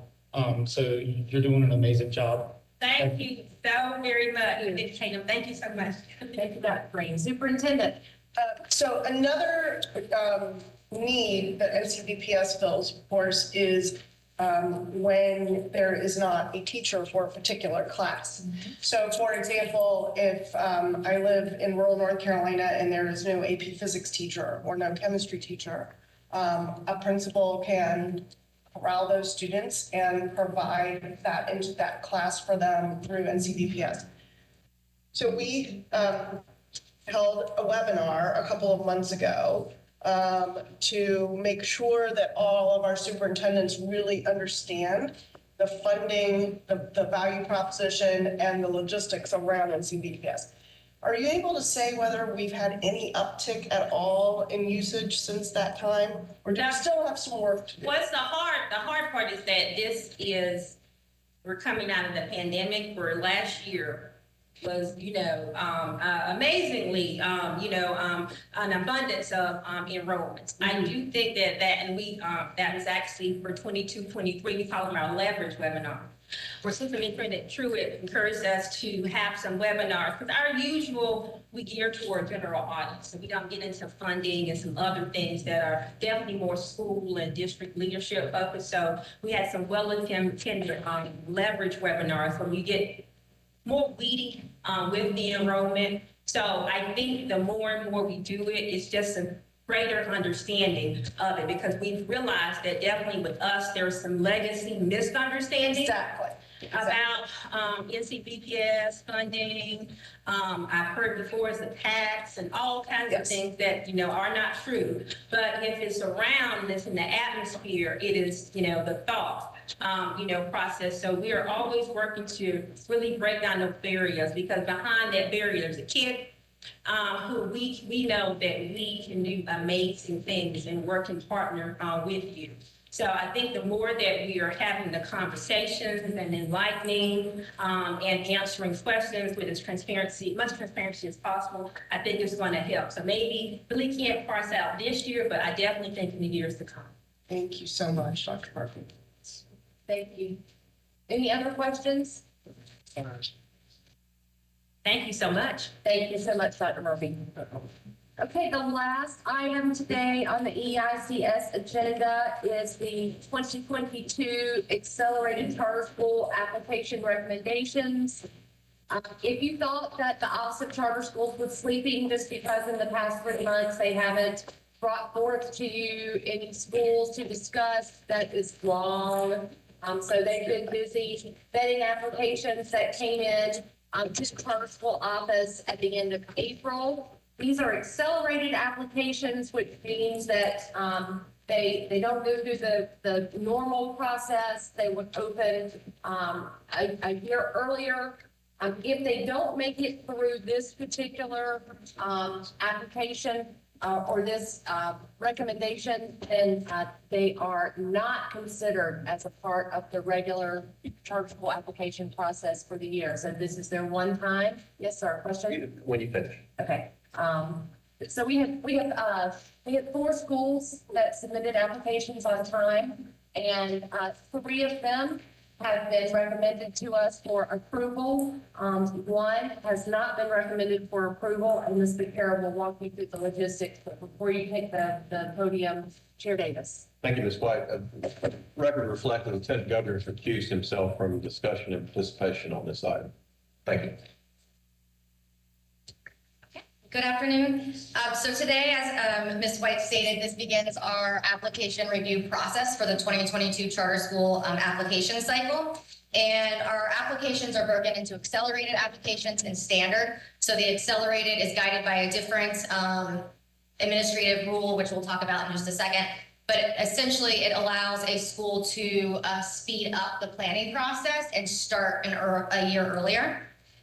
So before we get into the recommendations for today, I just wanted to do a brief 2021 review of where we kind of stand now from last year's application cycle, review the statutes, rules, and policies that guide this process, and then we will jump into the 2022 applications. So for 2021, there were 10 total approvals. We had, I believe, 25 applications. You approved 3 accelerated schools, and one of the schools withdrew. So 2 of those schools open this year. That leaves a remaining 7 schools that are now are in our standard timeline. So they are in the RTO or the ready to open process. And when we combine those 7 schools with our delayed charter schools and with the 3 recommendations that we're making today, we have a total of 15 schools that we are working with to go through the RTO or the planning process. There are several statutes and policies, and then recently, obviously, we've gone through the rules process, so now there is an administrative code rule that guides this process, and all of those are hyperlinked in the presentation for your reference.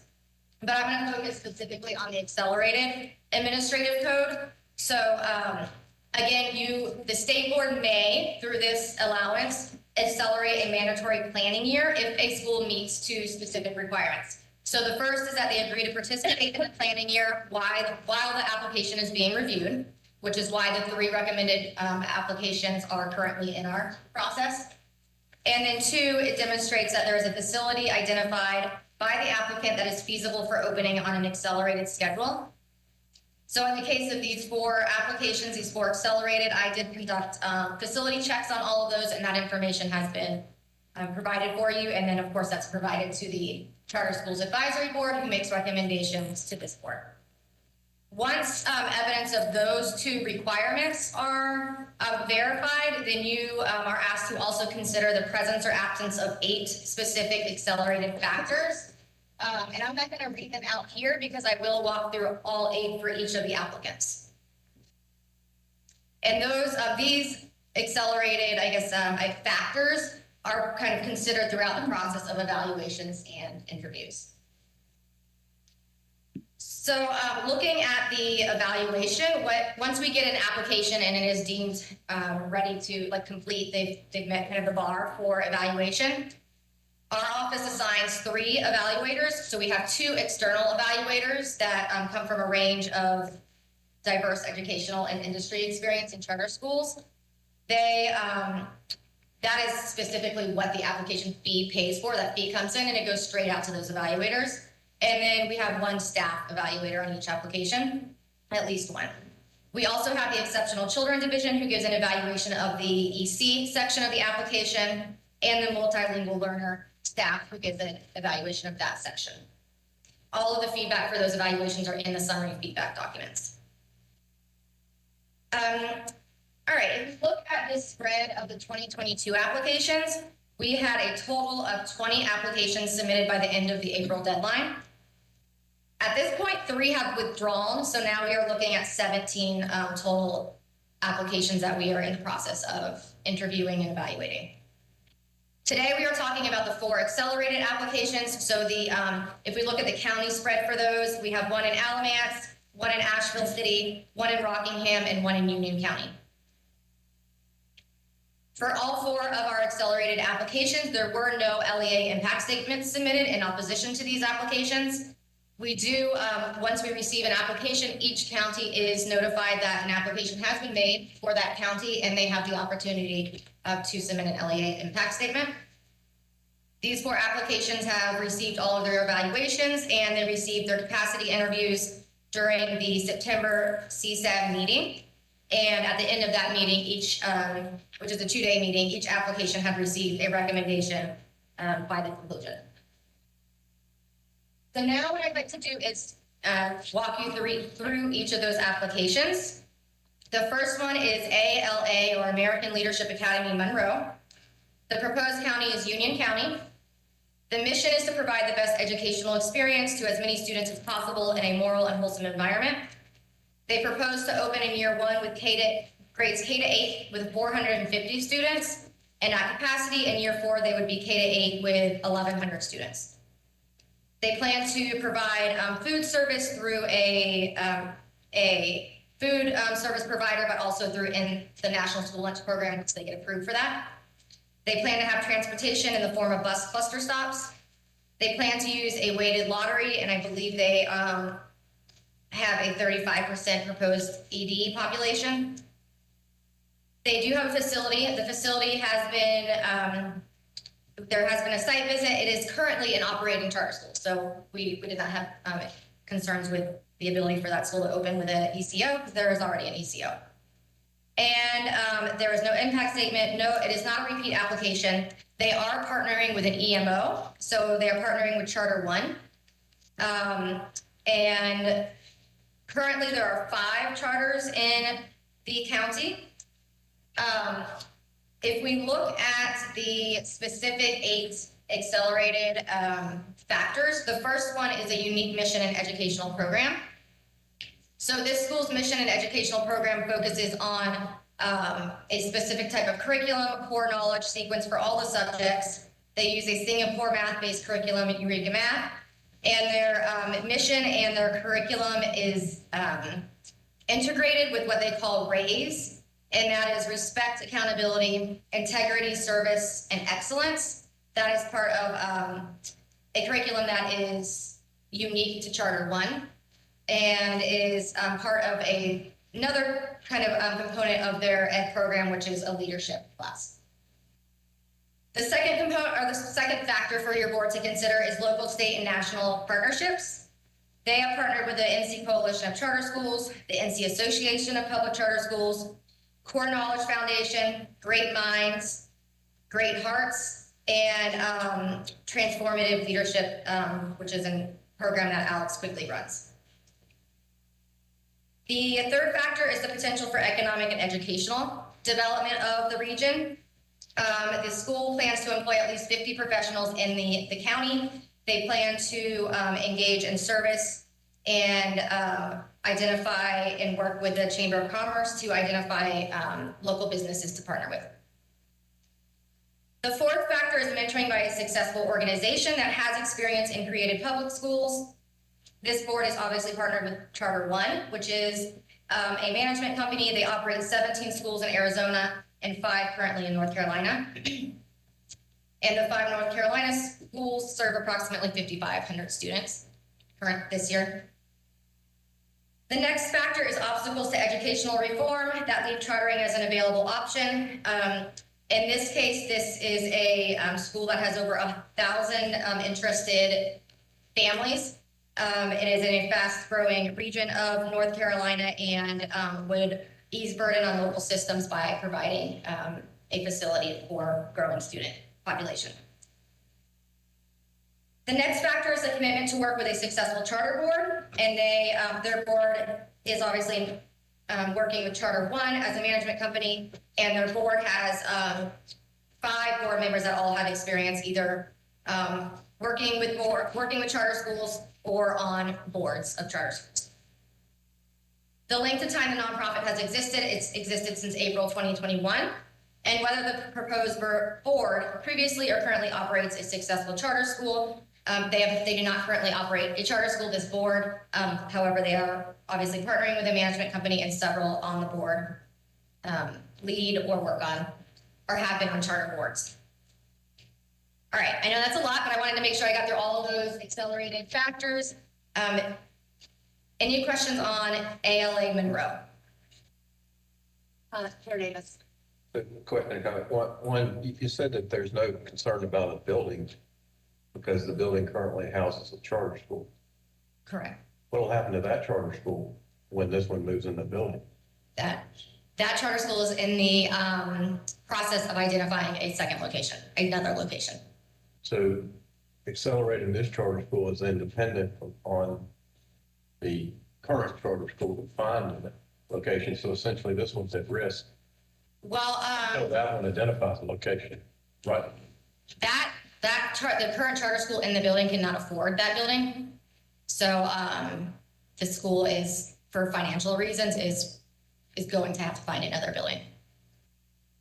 Okay, I still don't think, help me understand how that doesn't change reality that this school is dependent on the other school exiting.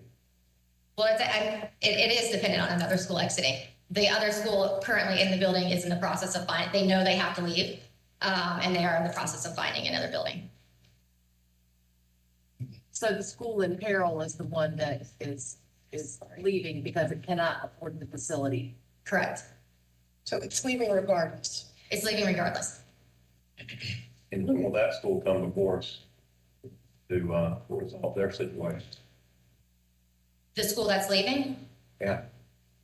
I don't know that they have plans to come before this board, but they're currently operating charter school, but they are, they've been to CSAB, and they are actually coming to CSAB next week for their renewal interview. So you will hear about this school at the renewal discussion with the other 37. Correct me if I'm wrong, the process would be as long as they stay within the mileage. If they move locations, they wouldn't necessarily have to. So they could find space next door and we would not necessarily know about it. Right, they would have to still ask for approval, but if it's within 5 miles, then our office can approve it. I believe right now they're looking at a facility that's less than 2 miles. Also heard some financial concerns, the fact that they're needing to leave because they can't afford their current location, that at least hints at some financial stress. Well, I think that's because they overestimated their enrollment figures. But that school, like I said, is also they're coming for renewal next week. And then in January, with all of the renewal schools, they will have a full financial review by school business. Then just the other comment, I applaud the mission, the curriculum, the approach the school has. And I know it's a matter of judgment, but I don't see that that's unique. We have schools all over the state that maybe they don't use the specific thing that Charter One has, but the words that were used to describe are used all over our state in educating our children. So I just don't see the uniqueness of the program. Yeah, I mean, I think unique is certainly a subjective word in some cases. I think oftentimes with a charter school, it's the holistic environment of that charter school. And it's very difficult, I think, sometimes to pick one thing as that's what makes that school unique, as opposed to the environment as a whole and what draws parents to a specific school. Mr. Blackburn. Is the school that is moving, is it operated by Charter One as well? No, sir. Vice Chair Huffman. Oh, I'm sorry. Whichever, you can Thank find you. the grip. Okay, Ms. Stevens. All right, well, so while we're on this school, actually, I'm just wondering, I mean, I asked you for some information on the Charter One schools across the state, and I'm wondering if there's any concern at CSAB about the rapid growth of this EMO and the number of schools and the number of students that they're managing without much data. And of the 3 schools we've got data, it's 2 Ds and a C. But this is a growth of from 1,755 students the next year to 5,558 students with a projection of 8,350 in the next year. That is really rapid growth. Is there any concern about the ability of this organization to manage that kind of growth and provide the kind of experience that we want for our students? There was, that was a major topic of discussion at the last CSAB meeting, and I think that the members that voted in opposition to this application, I believe the vote was 7-2. I think that was one of their main concerns. You know why there were 2 recusals too? Do you would you have any? I believe they either worked with Charter One or plan to work with Charter One. That causes me concern. But to give context to Ms. Candace's data, so I think we have a representative here today, so if I misstate, you could correct. But the schools that are, there's a very strong track record for this particular EMO in another state. 19 schools in another state. Out of those 19, all of them are A or B schools. 2 are C schools with very diverse populations. And out of the 5 are the schools that are in North Carolina, 2 of those were not built from the ground up schools. They were schools that those boards approached Charter One about coming in to provide leadership and oversight, and they were low performing before, very much low performing before Charter One ever got involved. And so they have 2 schools that they built that are new facilities that are absolutely amazing facilities. We would be glad to have them as North Carolina Public Schools. So again, a strong track record in another state that sort of speaks to what they do. Vice Chair Duncan, you had a question. Thank you. Is Charter One a for-profit entity? No, it's a nonprofit. And what percentage does it take for its either EMO or CMO or both, or someone like Does it do both? I believe it just is an EMO, and not. I don't know, I'm asking. Oh, it's not. They're incorporated as a nonprofit. I believe they operate as a nonprofit, and their fees, they have a fee structure, a percentage fee structure that is 15% of revenues. And where is its management located? Is it in North Carolina or is it in Arizona? The headquarters, they're in Arizona. They have staff here. I believe they have an office here now with central staff. And just to say, there has been some national press about certain national charter organizations. Do you know if Charter One has been the subject of any press commentary of that nature? I don't know offhand, but I could look into that. Okay, thank you. Questions anymore about, we've got 3 more to cover. Questions anymore about this particular one? Yes. I just have a clarification question. So you mentioned that there were 2 schools that were taken over, the charter schools subsumed 2 schools? So the boards of those 2 schools were looking for a new management organization. And so they interviewed lots of candidates and selected Charter One as their management operating organization. And when were they F schools when Charter One? Either a D or an F, yeah. And so and how long ago was that? It was during COVID, so it would not have, Aristotle is one. Yeah, they just came under management in 2022, fiscal year 2022. Aristotle, they were a D school. They opened in 2013. And American Leadership Coastal had opened in 2017, and they were also a D school. And they partnered with Charter One in 2022. Okay, so we don't have data yet to know if there will be a. Correct. 9 point, it's a lot to take on in a short period of time. Okay. So our second school is Legacy Classical Academy. This school is proposing to open in Rockingham County. Their mission statement is to develop productive citizens who are prepared for a lifetime of achievement by using a challenging classical academic program, meaningful parental partnerships, character education, and an emphasis on student responsibility. They plan to open K-4 with 201 students, and at capacity in year 5 would be K-8 with 727 students. They are planning in-house free and reduced lunch program and private bus contract with community stops. They are planning a weighted lottery. They have a facility. It is the facility I toured is a temporary facility. It's a church facility, which many of our charter schools enter into until as they're building their school. No impact statement. They are a repeat application, so they were not recommended last year by the CSAB. And they're partnering within EMO, American Traditional Academies. And there is currently only one other charter school in the county serving, but it does not serve the same grade span that this school is proposing. If we look at the accelerated factors for this school, much like the previous school, they're offering a classical education. I believe they're also doing core knowledge foundation. They will be the only K-5 like elementary school charter school in the county. There's currently no elementary school charter school in the county. Their partnerships include core knowledge and the North Carolina Public Charter Schools Association. They state that one of the driving forces of the school is to improve the economic prosperity and development for future generations in Rockingham County.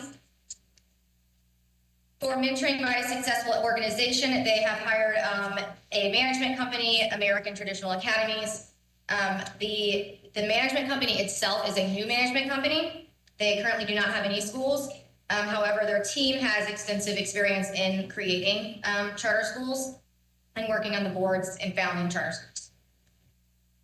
Obstacles to ed reform. Again, there is no charter school in the county for these grade levels. They commit to work with 2 of our charter schools, Tillery Charter Academy and Oak Hill Charter School, as a guiding mentor. The board has been incorporated for over a year and a half, and they do not previously or currently operate a charter school. There was, the CSAP vote was 10 in support and 1 opposed. Questions for this school? Questions about Vice Chair Duncan? We have run into a number of situations where schools been approved for 2 years startup time, and then has had difficulty with the facility. In this instance, the facility is, as I read, is temporary. That is, the church facility is temporary. So I guess the question is, why is there the rush to expedite this when they're going to a temporary facility and you don't know whether they can get to a permanent facility at this point? And there's not expressed that there's direct plans for a full-time facility right now. At least I didn't hear you say that. Maybe it is. They do plan to build a facility and partner with a construction firm of some sort to build. I think probably part of it is the economics of having students so you can work on funding a building, but also this school, this board has come before the CSAP at least once before and made improvements each time. And they would probably relate that they're just very passionate about getting a charter school for elementary students in a county that currently does not have one. And this last question is, American Traditional Academies, is that a nonprofit or for-profit? Is it an EMO? It's an EMO. So it's a nonprofit? Yes. And do they have a percentage fee that you're aware of? Yes, they do 14%. Thank you. Other questions? Okay. Okay, Two Rivers. Two Rivers Montessori. So this school proposes to locate in Asheville City in Buncombe County. Their mission is to provide equitable access to high-quality, relevant Montessori education to meet the unique needs of all students and strengthen our community. They propose to open with K-5, 106 students, and at capacity in year 10 would be 189 students. So as you can see, their entire model is a small school. They plan on offering in-house free and reduced lunch program. They actually have a community partnership for that, and they plan on providing bus service, a weighted lottery. The facility I did tour is a beautiful church in right downtown Asheville, and had previously been a private school or private daycare type of facility, and they closed during the pandemic, so it's pretty much ready to go. There's no LEA impact statement. They are not a repeat application. They are not partnering with a management company. They are just working with a consultant, building leaders on their policies and their startup. There are currently 6 charter schools in the county. For their accelerated factors, as far as a unique mission and educational program, this would be the only school in Western North Carolina to offer Montessori curriculum in a public school setting. So Asheville City had previously had a public Montessori school that was closed last year.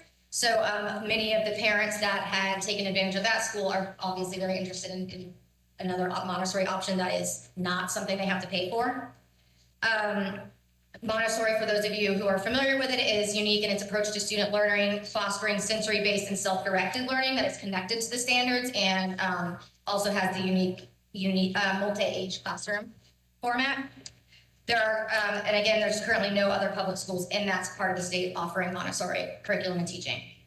For their partnerships, they have a plethora of partnerships. They are they're being mentored by Francis Delaney New School for Children, which has 25 years of experience and a high-performing charter school. They're partnering with Public Montessori in Action, the Asheville Art Museum and Asheville Museum of Science, which are both in walking distance to the school.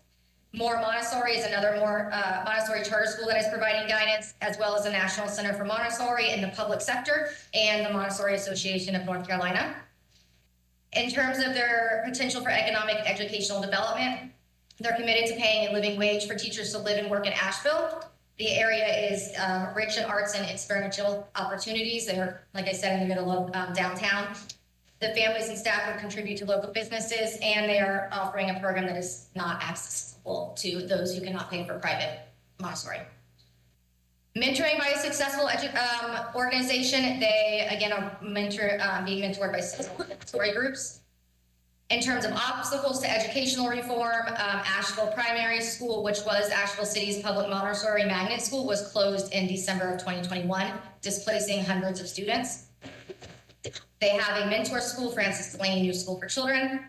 The board was created in February of 2022, and they are actively working to to bring more board members on. And they have currently not operated a public charter school. However, they have a wide array of skills, including school leadership and other charter school and school experience and Montessori experience. Questions? Questions about Two Rivers? Do we know, Blackburn. thank you. Do we know what their free and reduced lunch population will be? Because I noticed that there's some federal mandates with Asheville City Schools. There are, they are projecting 27%. Ms. Vaquera, I do believe we received a letter that the proposed applicant is aware of the DSEG order. Yes, they are. We actually, out of a kind of abundance of caution, asked them to reach out to the Office of Civil Rights, and the Office of Civil Rights just basically said, look at the order. So they did look at the order. They are going to be following the order. Asheville City obviously is under the same order. They're very vocal about whether they feel that has been helpful or not, but it is an order that was directed in 1991. Thank you for asking the question. Questions about this application? Okay. Ms. Vaquera, there is one final, we can mention it by name. I'm not sure that the board, since it was not recommended for approval, if the board wants to go through the individuals of that. And I would just say for Two Rivers, the Montessori school, it was a unanimous approval, which was the only unanimous approval we had. And then, of course, this one was a unanimous denial, so. Any other questions? Questions about final school, Unity Global? Okay, Ms. Vaquera, great job in walking us through those. It's the first time leading that discussion as the head of the Office of Charter Schools. Thank you. Mr. Chair, we're done. Thank you, Ms. White. You're welcome. Team, we're in the home stretch. We have one more committee. That's the Government and Community Affairs Committee, chaired by Wendell Hall. Strong. Thank you, Mr. Chairman. And along with me, Jill Henderson also serves as vice chair of this committee. I want to say quickly that we will be on point, on time, and everything else that goes along with it. But it is important that we're in a time now where the General Assembly is coming back into session, long session, and we need to get our requests together, DPI and State Board, as we move together in requesting those things that are necessary for us to operate and to better serve the children of this great state. At that point, with that being said, let's think back as we look at the agenda, the items that's going to be requested, and what we heard this morning from our different committee reports concerning what's needed as we move forward and see if that is inclusive of. Now, we've already had some discussion with leadership and Jamie and others about some things that the State Board, of course, is still looking at. And I want to thank you, sir, for coming and being with us. And I hope the family's doing well. And with that being said, and we want everybody to hear this report. Everybody needs to hear it. And not for me to paraphrase it, but we want to hear the report coming from the administration for everyone to glean, to think about and see if we need to request anything else, no, not, or whatever. Any statements at this point in time? Hearing none, Mr. Jamie Falkenberg is with us today to present the legislative request coming from the State Board and the Department of Public Construction. Thank you, Committee Chair Hall, and thank you, Vice Chair Kamnitz, for the constant dialogue that we've had over the last month or so. And just want to put a stipulation on all this, that this is to address the OSBM request. That's a very aggressive deadline for us to get in a budget.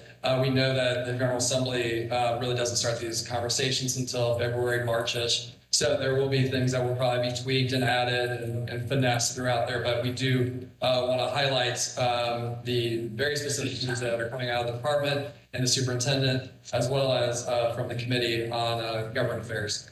And just, sure, that's fine. The first slide was just showing you exactly all the different department level agency requests that are coming that you're going to see right now.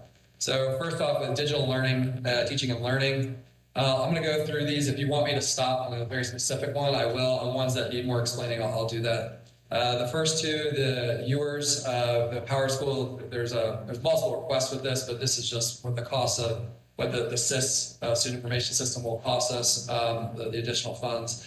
The extended digital subscription and technology tracking software platform funds.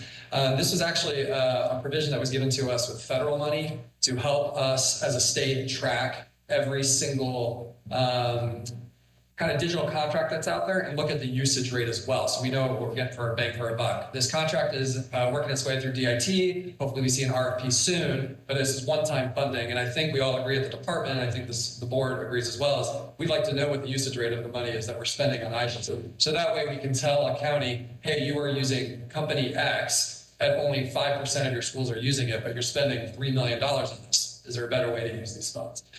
So we look forward to that RFP being issued. There's multiple companies that will apply for this, and we'll keep you updated when that process happens. Again, digital teaching and learning, subscriptions and technology tracking product manager. We just need extra assistance here at the department for an additional FTE to help manage all this, these contracts and the platforms. There's a lot of them now, and we need to make sure that we have a point person on staff. And then the last one in this upper bucket is the digital learning plan increase. During COVID, the digital learning plan was reduced by about $2.4 million. We were talking with the GA, and we assume it's because the money was diverted because we had federal money that was supplanted, and they were moving money around at a time of trying to cover all bases. So we're going back to the GA, asking them to reinstitute that $2.4 million to make it recurring again. And then the additional division that we're asking for the General Assembly is a permanent office for virtual instruction support. And this is so that this is strictly compliance work with vetting the applications and the school codes that are needed for all the individual LEAs that want to offer a virtual academy. So these people will have a director, and then they'll vet the applications. They'll work with the districts to ensure that the applications meet what the law requires, really compliance portion. Do you want me to stop at each one, or okay, just keep going. Okay, district operations. Another provision that was provided to us in ESSER funding for a consolidated school facility information database.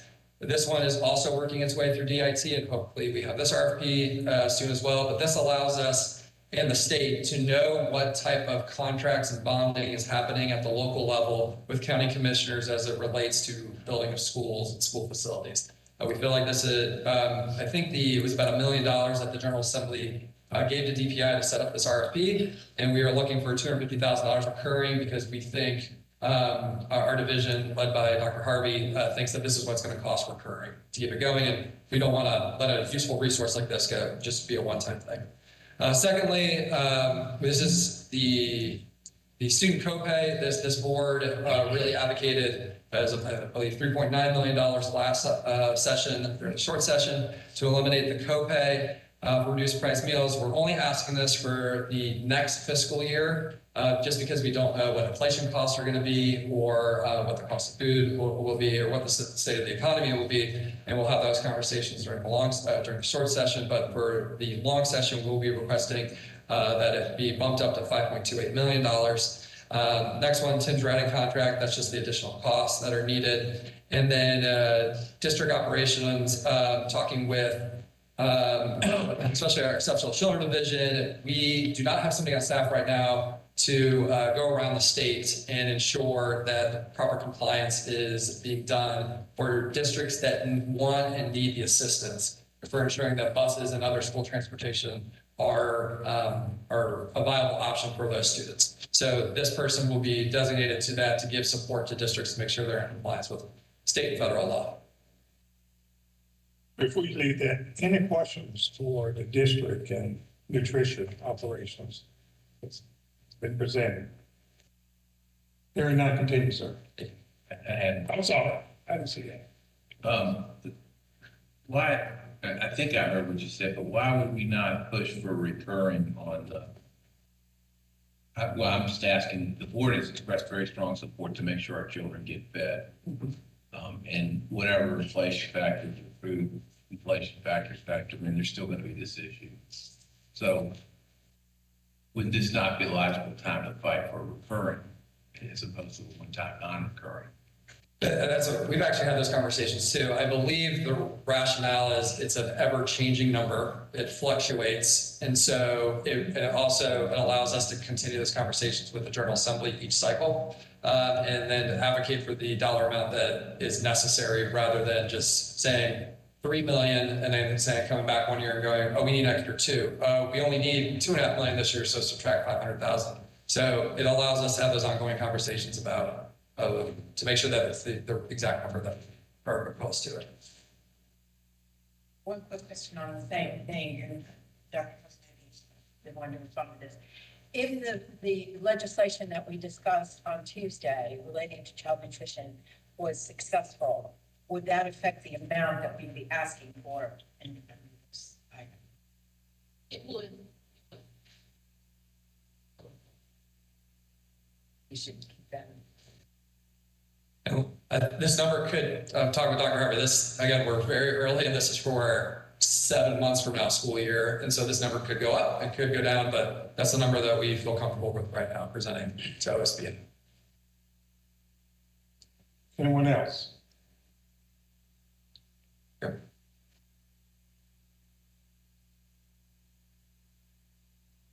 Okay. Education preparation, licensure and student advancements. The first request, Power School applicant tracking for PSUs. This is the cost that's going to, the cost that it will take to run the current SIS contract that we have. I think we have a SIS contract up for RFP, and so you'll probably see something during the short session addressing what happens with that contract. As for the additional FTEs here, consultant for alternative learning, we currently have a position that handles a lot of this under Dr. Jordan's division, but this is really to offer offer compliance with the law, as well as considering a lot of the conversations that we're having specifically with the House side of the General Assembly to offer more support to districts for alternative learning options. This position will really help provide that insight and that expertise so that the districts can help develop their plans. The teacher compensation and advanced teaching roles program consultant, we originally had this as 2 separate positions, but after discussion with Dr. Tomberlin, we've decided just to combine it into one and increase the salary so we get a really high quality person. But this person would oversee, hopefully, depending on what the budget looks like and budget projections, the pathways, helping develop that with licensure in the department, but also provide a support staff at Pepsi. Right now, we're piecemealing it with the department. People are taking different roles, and we really have a point person for Pepsi to help do their work. And then the replacement of online licensure system, Dr. Tomberlin, this is what, talking with him, this is what it's going to cost for the next 2 years, an additional $3 million non-recurring to get the proper licensure system up in place. Did you say non-recurring? Non-recurring. I do have a question. I would like to, I don't know, maybe Dr. Tomberlin would be the person to ask. I'm curious as to how we can design how we know about that system until the pathways work is done. We actually talked about that. I think this is in anticipation to what we are planning to do. And okay. So roughly to build out a system as complex as what I shouldn't say complex, to build out a system to handle the type of licensure requirements that we are going to be advocating for at the state level, this is what is necessary. And working and talking with vendors that are going to be applying for this is the budget request. I'm still, we're going to have our current licensure system for at least another 2 years. So is this to continue the current system? Yes, and to build onto it, and to build on. Continue. Yes. So it's probably another upgraded version of what we have. Yes. Got it. Okay, that answers 100%.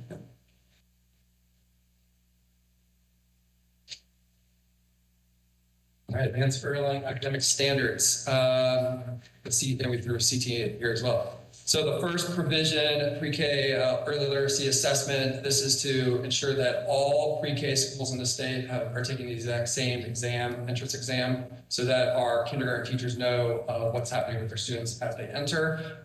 We're strongly advocating for this, and just so there's kind of a baseline across the state. The literacy intervention plan funding, so it's $10 million, and then we increased it to another $250,000. This is to expand on the work that we're doing with science and reading to offer more instructional materials to our teachers and instructional support, as well as provide science and reading training to oncoming charter schools that would like it, as well as teachers that are coming in from out of state or teachers that did not receive it through their EPP. Hopefully all of our EPPs in North Carolina are providing it, but we want to make sure that there is a steady stream coming in so that we can provide science and reading training going forward. Early literacy specialists, salary increases. We were very thankful that the General Assembly provided funding for 115 FTEs, so there'd be a reading coach for every single district. What we are seeing, though, is that it's harder to recruit in districts that have much higher supplements than other districts. So this would, and what we're seeing is that teachers would have to, high-performing teachers would have to almost take a pay cut, if not really take a pay cut, to take on these coaching jobs. So this is just kind of an adjustment for those areas of the state that have a higher cost of living. NC Governor School Computer Science Development Structural Needs. The majority of this funding will help provide specific computer science courses during Governor School. The superintendent has really been a champion of this, and with computer science as a whole, we have some other provisions here too on that one. But it's to allow the students at Governor Moorhead School to have access to really high quality computer science courses, but also increase the investment that we're making in other areas of Governor School as well as seem fit as they arrive. Just for clarity, you said Governor Moorhead in there and Governor School? I apologize. This is for Governor School. That's during the summertime, not the line school. I apologize. And then a big increase here is the increase in AIG allotments. At a time when many states are getting rid of their AIG program, we are wanting to increase our academically gifted programs. Talking with our directors like Sneha, as well as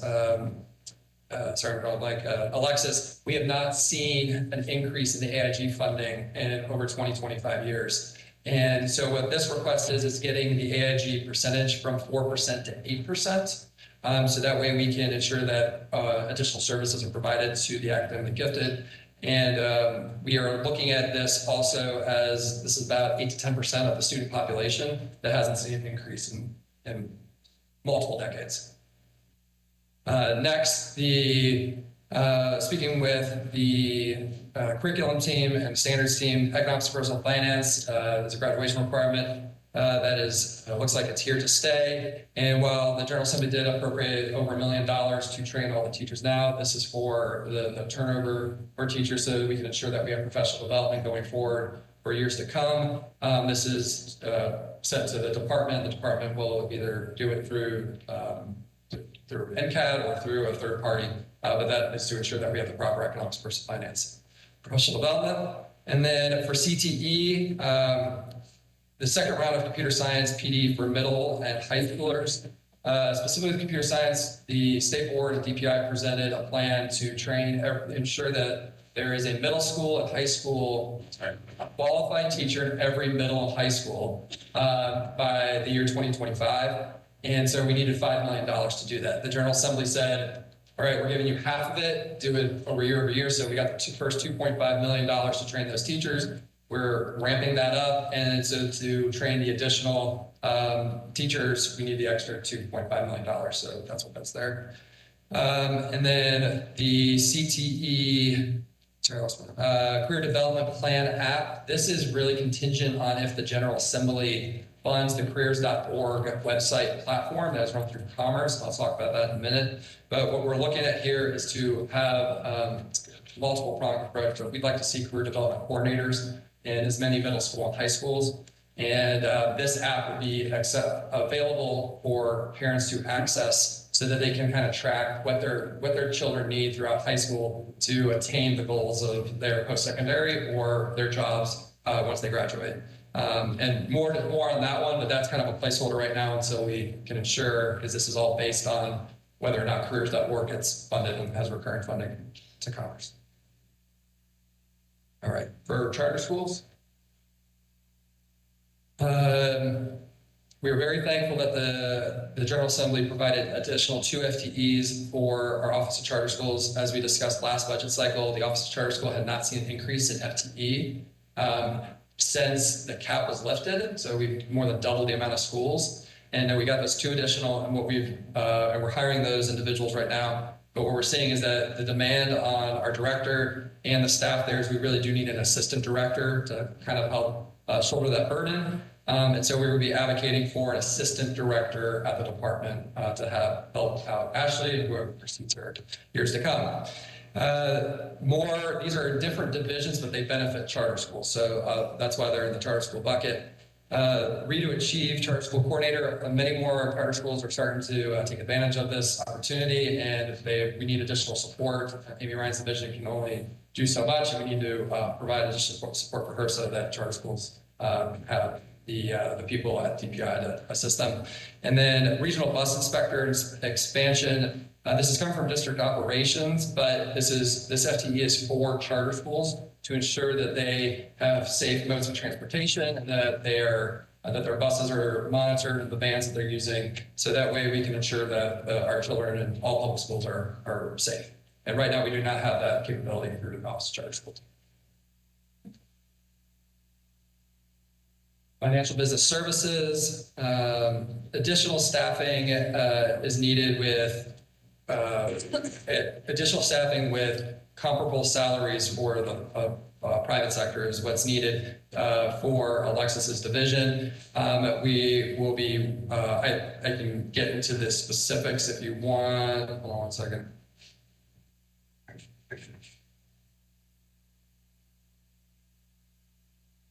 So this funding is to enhance the central financial infrastructure within the agency's financial services, including a budget analyst 3, an accountant 2, and with our general accounting and a business systems analyst. These are the greatest needs for those divisions right now. And then the next one, digital teaching and learning. This is this is an FBS request with digital teaching and learning, but we do need data analysts that can audit the information that's getting put into PowerSchool, so we can ensure that we're providing the right information to the state board, to DPI, and to the General Assembly. And we need staff to go in there and audit those, all the information that's coming through.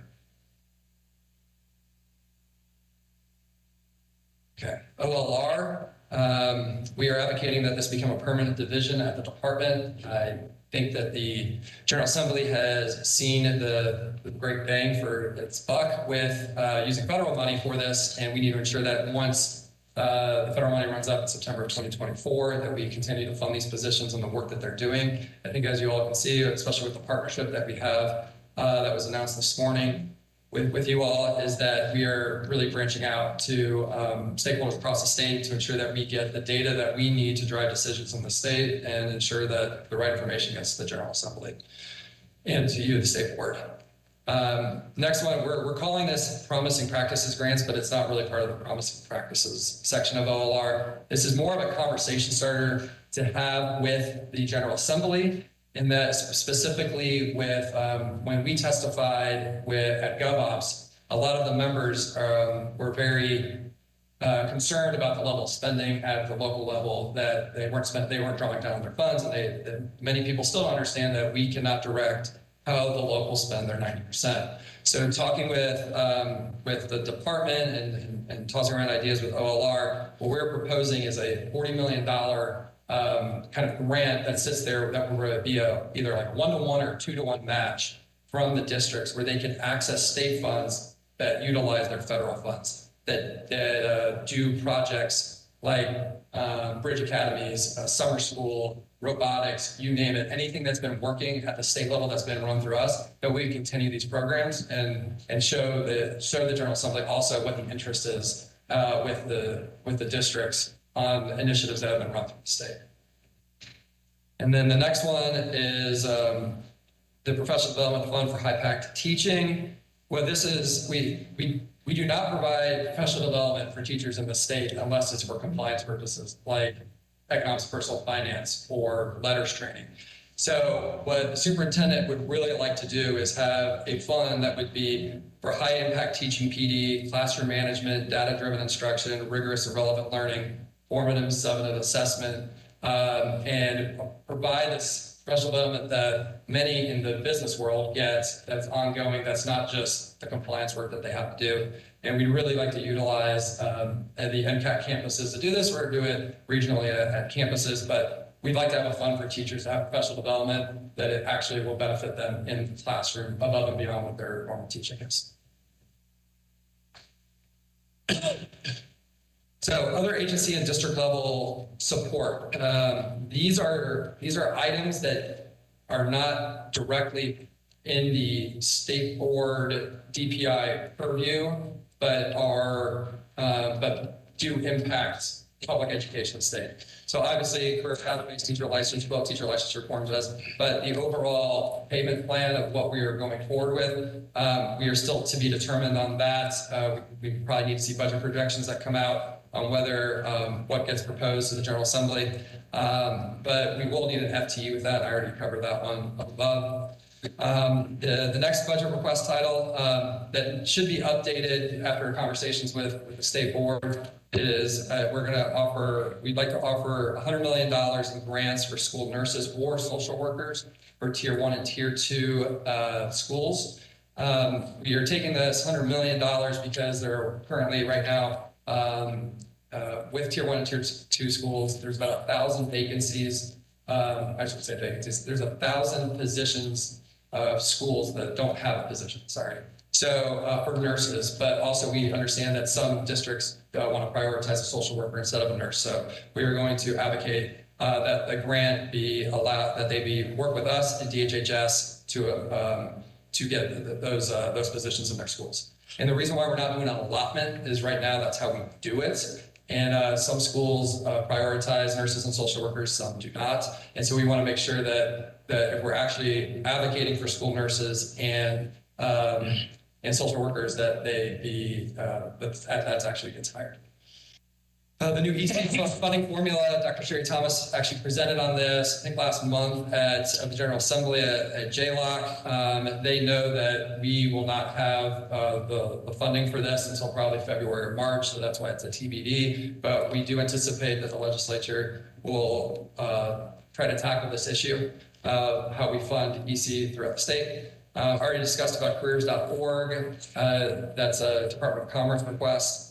And then the DMV School Bus and Traffic Safety Division. There's a lot of times where legislators and the public contact DPI and say, why can't you do this? Well, it has nothing to do with DPI. And this is one example of wanting to get bus drivers licensed and trained. And we've had several instances where districts have said, I got 5 bus drivers I can put in now, but they can't get licensed at the DMV. What can you do? And it's not us, it's not our purview. But we've talked with the DMV, and they actually emailed us yesterday. They're going to need 10 more individuals for around the state in high demand areas, and that way we can turn these around so it's not waiting weeks upon end for bus drivers to get licensed. Then for the special provisions section, this is a little more nuanced, and I can go into greater detail if you want, but there are certain provisions that are in law right now that require DPI to do work. And so, for the first one, we're advocating that this provision actually get repealed, because to accredit schools takes a very niche type of person with a lot of experience, and it requires a lot of bodies inside that school and that district to accredit these schools. There are third parties that already do this. We do not believe that DPI should be in this business, so we are going to be asking that this provision be repealed. If it's not repealed, then the General Assembly will have to fund us about 5 FTEs to carry out the work. The amend the Governor Moorhead School maintenance operations. When Governor Moorhead School transitioned from DHHS over to DPI, there was an MOU that was signed under June Atkinson when she was superintendent that would say DHHS would provide all the repairs, the mowing of the grass, all those type of support. Well, now that Dorothea Dix campus is kind of moving away and that campus itself is shrinking, and they'll be gone in the next several years, those positions really need to come back over to the Governor Moorhead School to ensure that the proper electricians can be there and support staff can be there to address the needs. As for the anonymous tip line, we're very supportive of this if the General Assembly wants to do it, but we do request that they fund it at $850,000 recurring. We are going to be advocating to update the principal salary schedule, school growth criteria to account for a minimum of the 2 years, and with the goal to get back to 3 years, which I believe that's what the General Assembly is anticipating to do, but we will work with them on that. Modify the school psychologist allotment law. This is something that we've worked with you, Committee Chair Hall, on, and we don't know the exact numbers yet. We'll get those probably in January, but as of last year when we had these numbers, there were about 20 to 25 school districts that were unable to fill the school psychologist FTE. And so what we will be proposing from working with the state board to OSBM to the legislature is if a district is unable, after a year of posting a job for a school psychologist, is unable to fill that job, they can petition the state superintendent to receive a waiver to use those funds for contractual services. And that way, the districts that money just doesn't sit there, and the kids can get the services that they need. And this one's very in the weeds, but the Holocaust Education PD is getting ramped up. The issue with this, though, is they provided $400,000 this fiscal year to get one of the courses ready to go, and that is being developed right now. But the bulk of that funding needs to be for professional development for our teachers, and we will not be able to spend that money before the end of the fiscal year. So we're asking them just to put non-reversion languages for that $400,000, or let that money revert, and then we will need $250,000 for the professional development of our teachers. And then additional classification for differentially skilled licensed professionals. Superintendent travels all around the state, and we really need a different salary schedule for those high demand jobs, whether it's IT or drawing blank right now, but what were some of the positions? Occupational therapists. We do need a separate licensure system for them. Finance people. Yeah, for finance people as well, yes. And then continuation, the things that we'll be advocating that were General Assembly initiatives that we worked with them on are the needs-based capital grants. You're all aware of this, over $800 million over the last 2 cycles. They keep going at $400, $500 million a year. That will make a huge dent over the next several years. School safety grants, we're going to advocate for the $41 million non-recurring for additional school safety training. I don't know if you saw the press release that went out this week, but we had abundance of requests from this, and there's a major interest with our districts on this one, and I think the parents of our children really would like to see this implemented as well. CTE ancillary grants. This was a new fund that the General Assembly appropriated that would provide cows, cars, greenhouses, you name it, for CTEs for Tier 1 and Tier 2 school districts that might not be able to afford those items for their kids. I just found out this morning, talking with Trey Michael, that we have well exceeded the $1 million that they appropriated. So we would like to advocate for some recurring funding so we can provide these grants that are on a recurring basis, two other things. Also, NCAT received some non-recurring funds. We'd like to see that recurring. And then we have no idea what fuel prices might be, but fuel reserves, we will give an update on that probably in April or May when we have better projections. So that was a lot to digest. Do you need me to get you some water? Yeah, I check water. Just check. Thank you, appreciate it. And so with that, that is the budget request as of November of 2022 from DPO. Okay, we want to thank you, Jamie, for a well presented report. I do want to say, though, concerning the school psychologist, Ms. Candace having to bring that to my attention. And she investigated some issues coming from the superintendents concerning, so that credit started right over there. It should be with her. Do anyone have any questions at all? I have a quick question. You, sir. Ms. Candace, I'll direct it to you then, following up my regular review. Is it a lack of just not being able to find school psychologists? Is there just are they short? Is that it? Hard to Yeah, and the problem is, as written, as I understand it, you have to have at least one school psychologist on the staff before you can use the money contract. So you gotta have one, for districts that can't find one at all. They don't even have contracting as an option because they. I think they can't access these funds for contractual, but they can use their allotment. Yes, But they can use their allotment on contractual, right? Yes, but it's basically saying that these funds, need to be used for an actual school psychologist on your staff, not. And we'll know, we get that report at the end of December, so we'll tell you in January how many school districts still are not able to fill. And also as we end up, just making sure that those 137 chronically low performing schools, as we look at programs and whatnot, is inclusive of, as we can reduce that with personnel, support personnel, to go into that particular bracket. It's a team approach.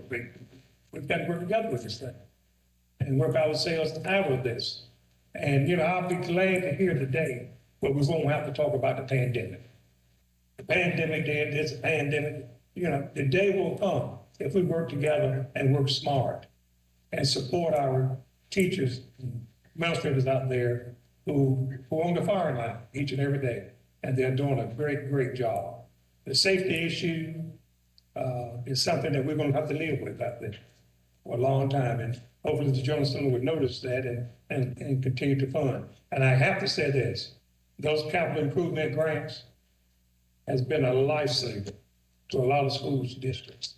Even the gentleman who, they're building their new school out here, starting, with that money, he was able to do the school that's going to help with skill development, carpenters and plumbers and things of that nature. That's been a considered approach forward. But anyway, anybody else? I know it's late, gentlemen, ladies. I know it's late. I sit here too. But I want to thank you again for your presentation. And Mr. Chairman, it's up to you. Yeah, so Mr. Falconberry, I appreciate the 30-minute presentation you gave, which was a lot of useful information. In fact, it provided the needed commentary about what's behind the numbers and behind the request. It would be very helpful to us to have that documented along with the numbers, so we understand, the assumptions that are being made, the rationale behind each request, and whatever dependencies there are. So adding your presentation to what you've already got would be most helpful. Can we email that to you? Oh, sure. Yeah, but documenting it for each line item, what you presented would be most helpful. Yes. Otherwise, it's numbers to us. No, I completely agree, and we can get that to you in the next week. Okay. And then from the earlier work today, we already talked about the EICS2 item that has recommendations that would need to be incorporated into this. That was Ms. White's work, along with Dr. Martin. And then another item, how did the teacher working conditions survey results that we saw today, how did that inform this first draft of the legislative request? When did when did it come out? Over the summer. Over the summer? So I would have to talk to those divisions about that. Yeah, the request come from FBS, and then we sit down and deputies then go through it, and then the superintendent goes through it, and then we go through the committee. So I can't tell you exactly why every single thing made the list or it didn't make the list. Well, I just think that I remember the professional development was just one thing that came out, but just some clarity on how the results from that survey are being incorporated. This would be most helpful since that's direct feedback from our teachers. And then the last thing was the presentation on the from OLR in this candidates committee that was very informative about the effects of TSI and CSI services, how that might be incorporated into to this request. It fits in our district and school transformation strategy. Could I, just with, and we talk with the superintendent about this as well, especially with low performing schools and turnaround schools, is the General Assembly, in the conversations we've had with them numerous times, is they want to make sure that the model works. And I'm very excited about the work that's happening over there with Dr. Martin's team. But I think that request will come in the short session once we have shown that the model has worked multiple years, and they feel very confident that the work that the superintendent and her team are doing, but that money runs through September of 2024. Yeah. And so that's why, and we could have conversations about putting that on as a discussion, have a discussion about putting it as recurring for the next fiscal year.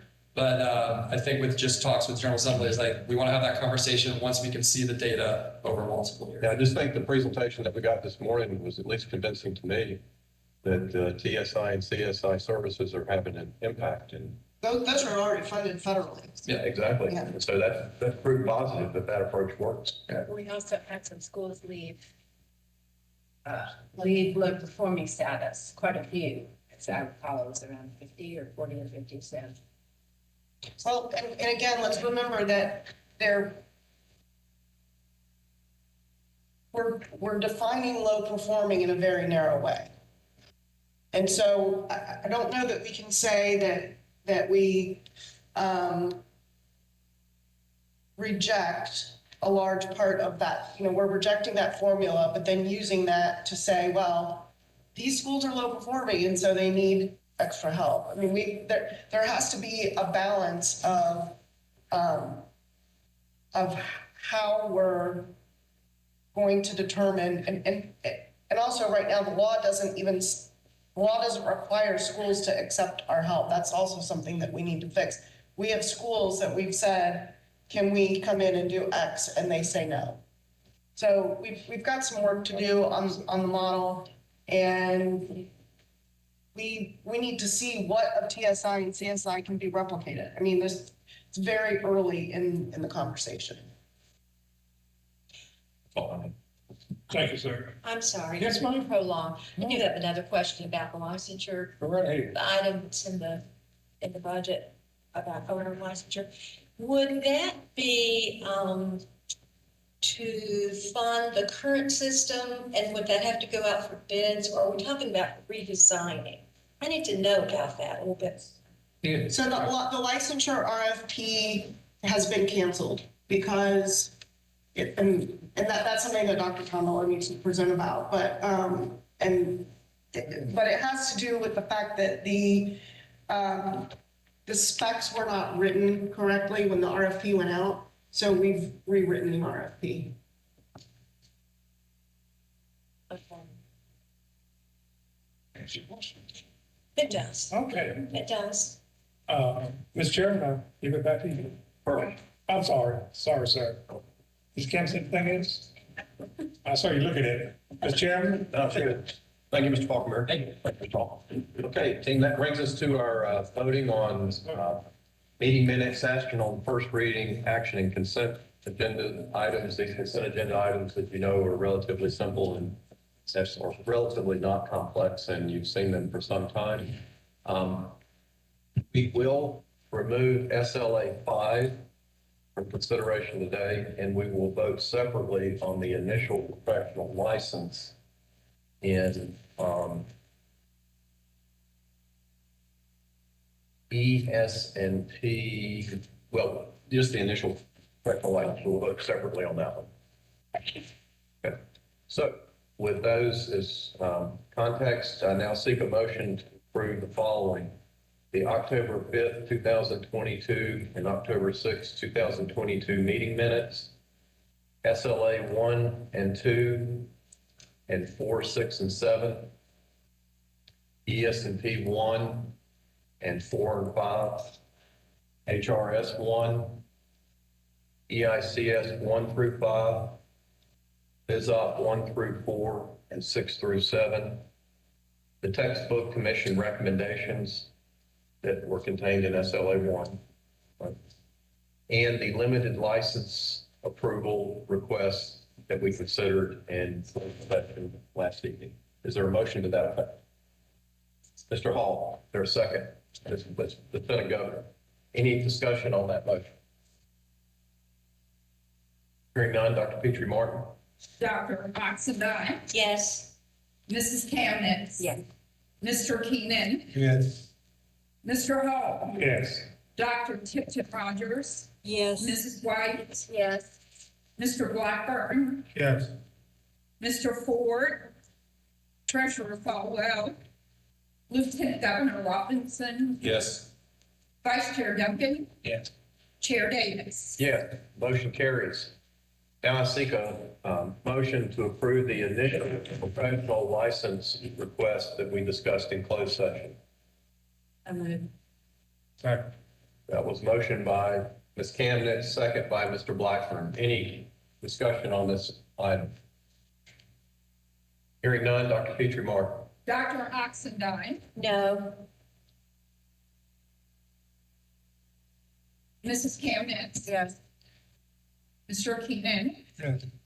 Mr. Hall. Yes. Dr. Tipton Rogers. Yes. Mrs. White. Yes. Mr. Blackburn. Yes. Mr. Ford. Treasurer Falwell. Lieutenant Governor Robinson. Yes. Vice Chair Duncan. Yes. Chair Davis. Yes, motion carries. Before we adjourn, I'd like to thank my colleagues for joining us here in the Sandhills, superintendent, your fine staff for the terrific work done, our advisors for joining us, and particularly our host here at the Thomas Entrepreneurship Hub and the University of North Carolina at Pembroke and Public Schools of Robinson County. This time I request a motion to adjourn. So move.